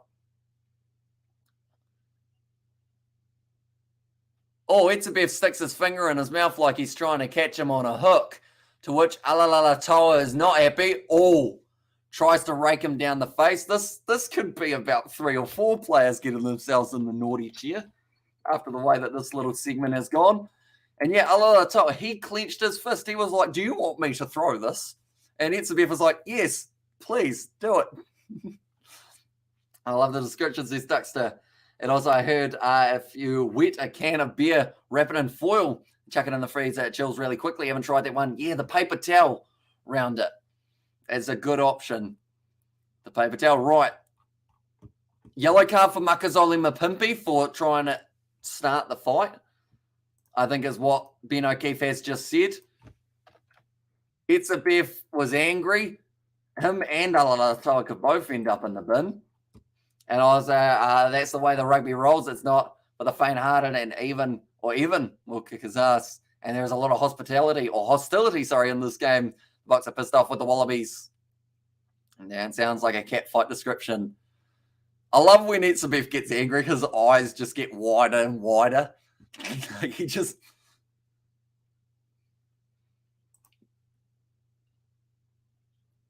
Okay. They've said it's all started by the actions of Makazole Mapimpi. So I believe he is going to be going to the bin. And a yellow card, it does seem like that. And been seeing a lot of people from different countries. Great to see, says Cooper Cronk. So it's all come down to Makazole Mapimpi. He is going to be going to the bin. I think, are they calling over Eben Itzabev as well? Oh, this is going to be interesting. And they meet each other now in the end of the game. Says Freddie. And also Itzabev should go into MMA. And I heard Itzabev say his glass noodles. Just tap him. Okay, it's going to be a yellow card against 11. What a joke, says Joe Webby. I mean, I can understand why there is a card. If it wasn't for him, it was going to either be for Itzabev, Alalatoa, or maybe Damien Dialende. And Mapimpi deserves that after last week's come on. says Gareth. So, yeah, Marcus only Mapimpi, he will be off the field for the rest of the match. He's asking why, but he scored the try, then grabbed he grabbed Marika Korombiri's face, and I think that is where it all really started. Everyone is confused at why that is a card, but I believe it was the mitigating factor of trying to get it started. Probably quite harsh that it was a yellow card, but at the end of the day, an open play, it would have just been a penalty because it was scored. I want to make a joke, but I might not sit well with everyone. And handbags at 5 paces and also score a try and then go to the bin. Yeah, probably a first, is it? It's got to be close to a first. Anyway, South Africa must be really pissed off by last week, says Stuxton. Done his job, though. Exactly right. No way Springbok can lose from me. I'm a Pimpy. Got his revenge. I'm happy. And I reckon Kobus Visa was more intimidating than Etzebeth. Speaking of Kobuses, where is Kobus Reinach? Surely he gets a chance soon. Hendrickson is still out there. And does try stand? It does. So because it was after the try stands, but he just goes to the bin. And also, the ref is dumb, says Sippy. I mean, overall, I think the refereeing has been pretty good throughout this game. I know that people will never agree with 100% of the decisions, but I think overall it's been decent refereeing. If you had to pick between the referee this week and last week, I know what 99 out of 100 people would say, and they would be pretty happy with it overall. I think the Boks might just win, and Kobus Visa, number 1 player of all time, says Rolly there, and also hammering and go Boks. So that one has gone over, and now the score is 24 points to 3. And Marcus only Mapimpi, he'll be a little bit disappointed with that one. Got an attitude problem. They think they are the best, not the best, says Matthew. And Aussie Sorries, and also Franz has cooking boots on. Etzebeth fired up as always. And did Etzebeth throw a headbutt? Nah, he did end up, he was pulling the collar as you do. And then, other than that, not really too much in it. That's a thrashing, says Duckster. It is. And it's going to change it massively. And Kibith Ranak, he's probably there somewhere. He's only little, says Sebastian. And I also think the ref was decent this game, much better than last week's ref, says Freddie. And also goes, GG South Africa, says Dwayne.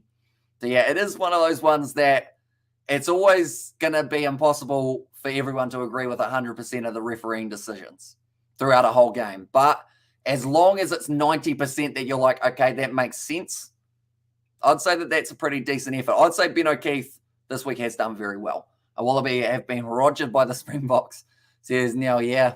And now with the bonus point win just around the corner for the Springboks, it does mean that they will be sitting second on the Rugby Championship. Yeah, Ben's a good ref. He had to do something, I guess, to keep control, says Gareth. Now I'll go on up. Marika, unable to take him. Kind of Moody did knock that ball on, though, so we'll be going back for an Australian scrum feed. And also Freddie, but you lost, says Keeper in there. And I will not lie, it is very satisfying having the Boks and ABs win on the same day, says Peugeot. And do you wear a ponytail, says Life Starts. Not a complete one, just pretty much I stick all the hair back there and try and hold it still so that it doesn't get in my face. Kind of the logic behind it. I don't really style it. I just sit it there so it doesn't annoy me. Bright future for Moody. Well done. And as a break next week, Amish, it certainly is. So we've got 2 weeks, but during that week off, we have got the Sevens World Cup taking place from Cape Town, South Africa. So we are going to be covering all of that game also, all that competition. So if you are new, be sure to leave a like and subscribe. It is hugely appreciated, guys, all being here. Be sure to hit that subscribe button. If you haven't already, let's see if we can get to 17,000 or thereabouts by the end of this live stream. Also, if you do want a VPN to be able to watch the game, I do recommend this one that I have got in the pinned comment and also in the link. And ref's done a better job than the AB's ref game, says Golden gets down. Peaks, or teams who peak now will be in the Rugby World Cup 2000, or won't be in the Rugby World Cup 2022 or 23 final. Refs all over the world leave a lot. One moment, I will go back up. Lot to be desired. It's never perfect, even in American football. Australia going down under. And Kiwis top of the table. They certainly are. So it's All Blacks on 10 points. Everyone else on 9, mentally close after 4 rounds. Yeah, everyone's had 2 wins, 2 losses. And it's going to be absolutely awesome to see how it goes, how much time left. We have currently got 6 minutes left on the clock, which does mean, now that I think about it, I will have to delay the start of my review. There we go.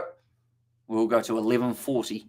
Instead, why is Mapimpi sent off? So pretty much he scored the try. That was all good. But then afterwards, after scoring the try, he then reached down, grabbed Marika Korombiri's face, and was rubbing it in. And I think it's what really incited or set off the whole push and shove between the two sides. So they had to blame someone for it. And Mapimpi, since he did start the whole altercation rather than just leaving it at the try, and that was that is why he gets the punishment for it. How did the ABs get to 10? They didn't get a bonus point in South Africa, did they? So because they were able to get I think it was a bonus, or were they were within 7 in their game up against the Pumas, I believe, or something along those lines. There was somewhere that they were able to get themselves to the 10. And Argentina was embarrassing today, says Lifestyle. Let's go Springboks. Says Kai now. Callaway goes across to Tom Wright. The Aussies just want one try throughout this game. Now across to Andrew Callaway. Nice step around Malcolm Marks, but a great tackle from Cobus Reinach. Now Dave Parecki trying to step his way through. It's Dion Fourie. So they've actually left Malcolm Marks out there, and Fourie has come on as maybe a loose forward. And it's always the restful Amish Craig Jalbert will always be remembered for all the wrong reasons by the Scots, says Steve Smith. And so you get a yellow card for doing any Aussie player's facial hair. And yeah, is that in the rule in the book? Or pretty much it was because he was grabbing the face.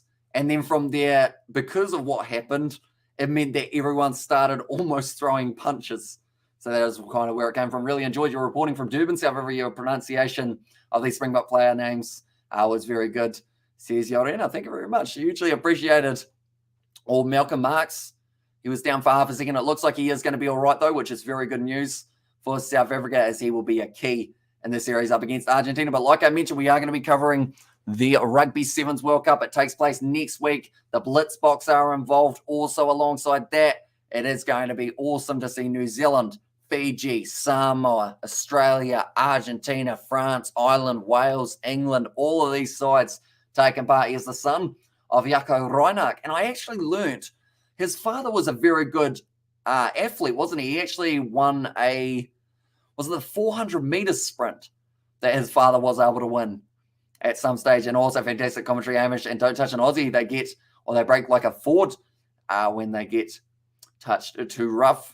And let's get the biggest win against Australia in Australia. And Jaco was a champion over the 800 meters. Okay, so a little bit longer distance than the 400. Also, enjoy your reporting. Sure, we'll follow you and see you again, says Freddie. So hugely appreciated for everyone being here. And 400 meters South Africa record holder at some point. Kiwi Lads has so many followers because they are so likable, says Life Starts. I mean, I'll take that as a win, I guess. Still sad about my glasses, though, because if any Halloween costume involved these, that's upside down. See, you can't even tell when you haven't got the... just doesn't work. And normally the one that finishes the fight is the one yellow carded, never the instigator, says Joe Webby. So in that case, they may have considered Etzebeth as a possible one. I would have given Etzebeth and Alatoa probably the cards, and then left Makazole Mapimpi. But then, yeah, he did start it. Oh, Dwayne Vermeulen kicks the ball away. Strategic. You don't get to 36 years of age and still playing rugby at the highest level without learning a few tricks up your sleeve. But Reece Hodge now going to be kicking it into touch. It is going to be, there it is. Dwayne Vermeulen just kicks it away. They're showing the replay. Jake Gordon not too happy with it. And Jaco Reinach was a great Free State wing and a sprinter. Look at some Jaco Reinach videos on YouTube. And biggest win is by 26 points. Very good commentary, says Ruben. And your suit glasses. I mean, my eyesight's getting that way, so I might have to get them maybe full time some stage soon. Now, Australia. Lena Cattell dragged down, counter-ruck there from South Africa. But unfortunately, Dion Fourie just got it slightly wrong now. Jay Gordon off to Pete Samu. Can he find the pass that he needs? No. Wasn't quite able to link up. He's got up and gone again. Now 15 metres out for the Wallabies. Going to be Leota. Hitting it hard at Trevor Nakanye. And Fourie. Now Alan Araratoa. Once again, having another carry there. Dwayne Vermeulen trying to get the turnover. Unable to do so. Lena Cattell. Short pass off to Callaway. Wrestled down. And a big shot from Francois Steyn. Now Hodge trying to find that link-up pass that might get the Wallabies just a little bit further back into the game. Andrew Callaway, good flat run. Franco Mustert has to get him down. Now 5 out, 7 phases in. Back to Valentini. Gordon Cross now to Jed Holloway, Leonard Cattell, one more. Oh, it's slapped down by Willie LaRue, and they're asking for the penalty try. Nick White plays on, goes off to Pete Samu, and he's going to be able to score the try. Now, the question is, are they going to bother going back to check that one, or do they just say it's a try anyway? Still chuckling from the Mapimpi send-off. He scored the try and decided that his job is done here. Might as well start a fight, says Sebastian. And will this motivate Wallaby to win the Bledisloe Cup? I think so, but that is going to be the first try of the match. The Wallabies, they were asking for the penalty, but Nick White, fair play to him. He played on, and he saw the gap on the outside. Wide cut-out pass, and Pete Samu does run in the try. Although you'd have to wonder, if it was a penalty try, not saying that it would or wouldn't have been, if this kick misses for the Wallabies and they lose the Rugby Championship with the points differential of 1, how much of a difference could it have made? I think this kick will go over, though, so it should be all right. Pete Samu scores the try in the 79th minute. I believe we're going to have just enough time for another reset here. Go like that. And like that. Now, the Aussie commentators are saying that Australia have done well with the replacements that they have had, having Nick White out on the wing, Jake Gordon moving around. They dug themselves the hole, though, by going with the 6-2. If they had gone with 5-3, that wouldn't have been a problem. And it's hard beating the box, tackling with arms, says Michael in there. And also, Shocker Hodge wasted time and missed, says Hanoi. There's, stepping up to the plate and missed the kick out to the left. And Islanders are still trying for the Wallabies.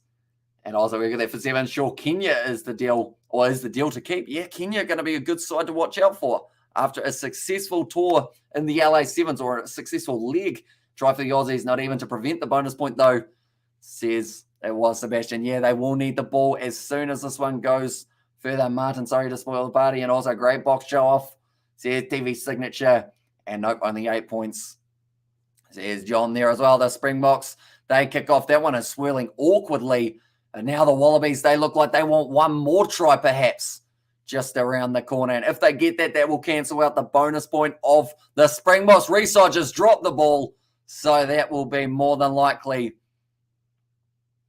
Oh, tell you what, the Springboks want it. It's going back for the knock-on, and that will be the end of the game. 24 points to 8 in favour of the Springboks. Congratulations, South Africa. Bledisloe is going to be a battle, says Golden Guest, and thanks for the great commentary, says Neil. Do appreciate you a lot, mate. If you are new to the channel, anyone in the chat, be sure to leave a like and subscribe. Like I mentioned, the Sevens World Cup is just around the corner, and we are certainly going to be covering it live on the Kiwi Lads channel. So, yeah, if you are new, be sure to leave a like and subscribe. Hamish, I love you, man, says Golden Guest. And the Springboks are actually feared, but may the best team win. We want the All Blacks again, says P in there. And terrible end to the match. Yeah, a little bit of a disappointing one with that knock-on, but it was very nicely done by the Springboks. Can't see logic behind this. Last week, Australia beat the Springboks this week. Reverse thrashing. Last week, Argentina beat ABs this week. ABs thrashed Argentina. And also at least 10 points to 24. Doesn't look as bad at 24-3. Got to look at the positives, says Steve Smith. Exactly right. And the fact that they were able to cross the line once, that will build them a little bit of potential heading into the Bledisloe Cup match. That's actually going to be on a Thursday of all days. And Wallabies never in at box forwards too good. Their average back, says Joe Webby.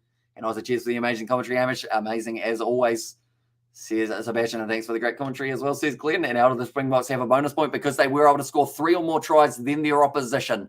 So because of that, it does mean Dialende, Moody, Mustert, and Mapimpi. Geez, if you had an M in your name, you were worth a crack for the try scorers. And then also Pete Samu at the end has managed to do well. Steve has once again just done the old, pulled the arrow and fired it at the target. 200 buckaroos from Steve. Geez, the Steve Irish top local commentator in there as well. But I should mention we have got the post-match review that is coming up very soon, ladies and gentlemen. So be sure to hang around for that. Well, $200, says Martin. We are roaring. Thanks for your commentary. Appreciate it, says B. And thanks, Hamish, says Theo. And then All Blacks are for sure going to win the Rugby Championship again, says Avsil. And also, thank you, lad, says Milan. And glad Rugby does not do the aggregate scoring stuff to determine a winner in these matches, says Kerman. And also, great show, Hamish. Thank you so much, says Amiritz there. But yeah, like I mentioned, 5 minutes time, we are going to be back and we are going to have another post-match review for this game. We will also combine a little bit of the other match that has taken place or did take place earlier on between Argentina and New Zealand. That will be another one that makes its way in there. We have got Hi from Kid Gaming. Welcome in, mate. Hope you are doing well. Damien Valimza had a very good game, I thought. The Gamish brother, you have a blessed one. And is the game over or what? It is indeed. For some reason, the scoreboard is yet to, there we go, has now said that it is going to be over. But Ludiacha also having a decent one. Cheers, David. From David as well. Geez, everyone's in a donating mood, aren't they? Thank you very much, David. Hugely appreciated. And also, when does Curry Cup start? I believe it's only a few weeks away, isn't it? I know that the Gallagher Premiership is starting next week, the top 14 this weekend. Sadly, they aren't showing any of those games here in New Zealand, which is a bit of a shame. And fellow South Africans, this calls for a beer. I mean, there'll be some braais going off all afternoon now in South Africa. Although, in fact, is it afternoon?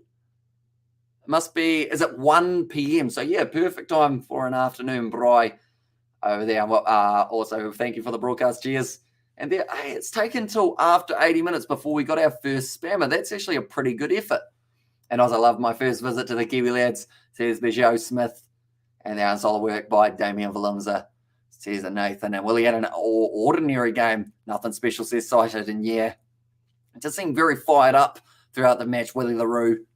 Now, we do pop over to our next live stream. We will see you all in about 2 or 3 minutes' time. Now, our next one will actually transfer you straight over to that live stream. So thank you all very much for tuning in. I will see you all in a very short moment for the post-match review. I will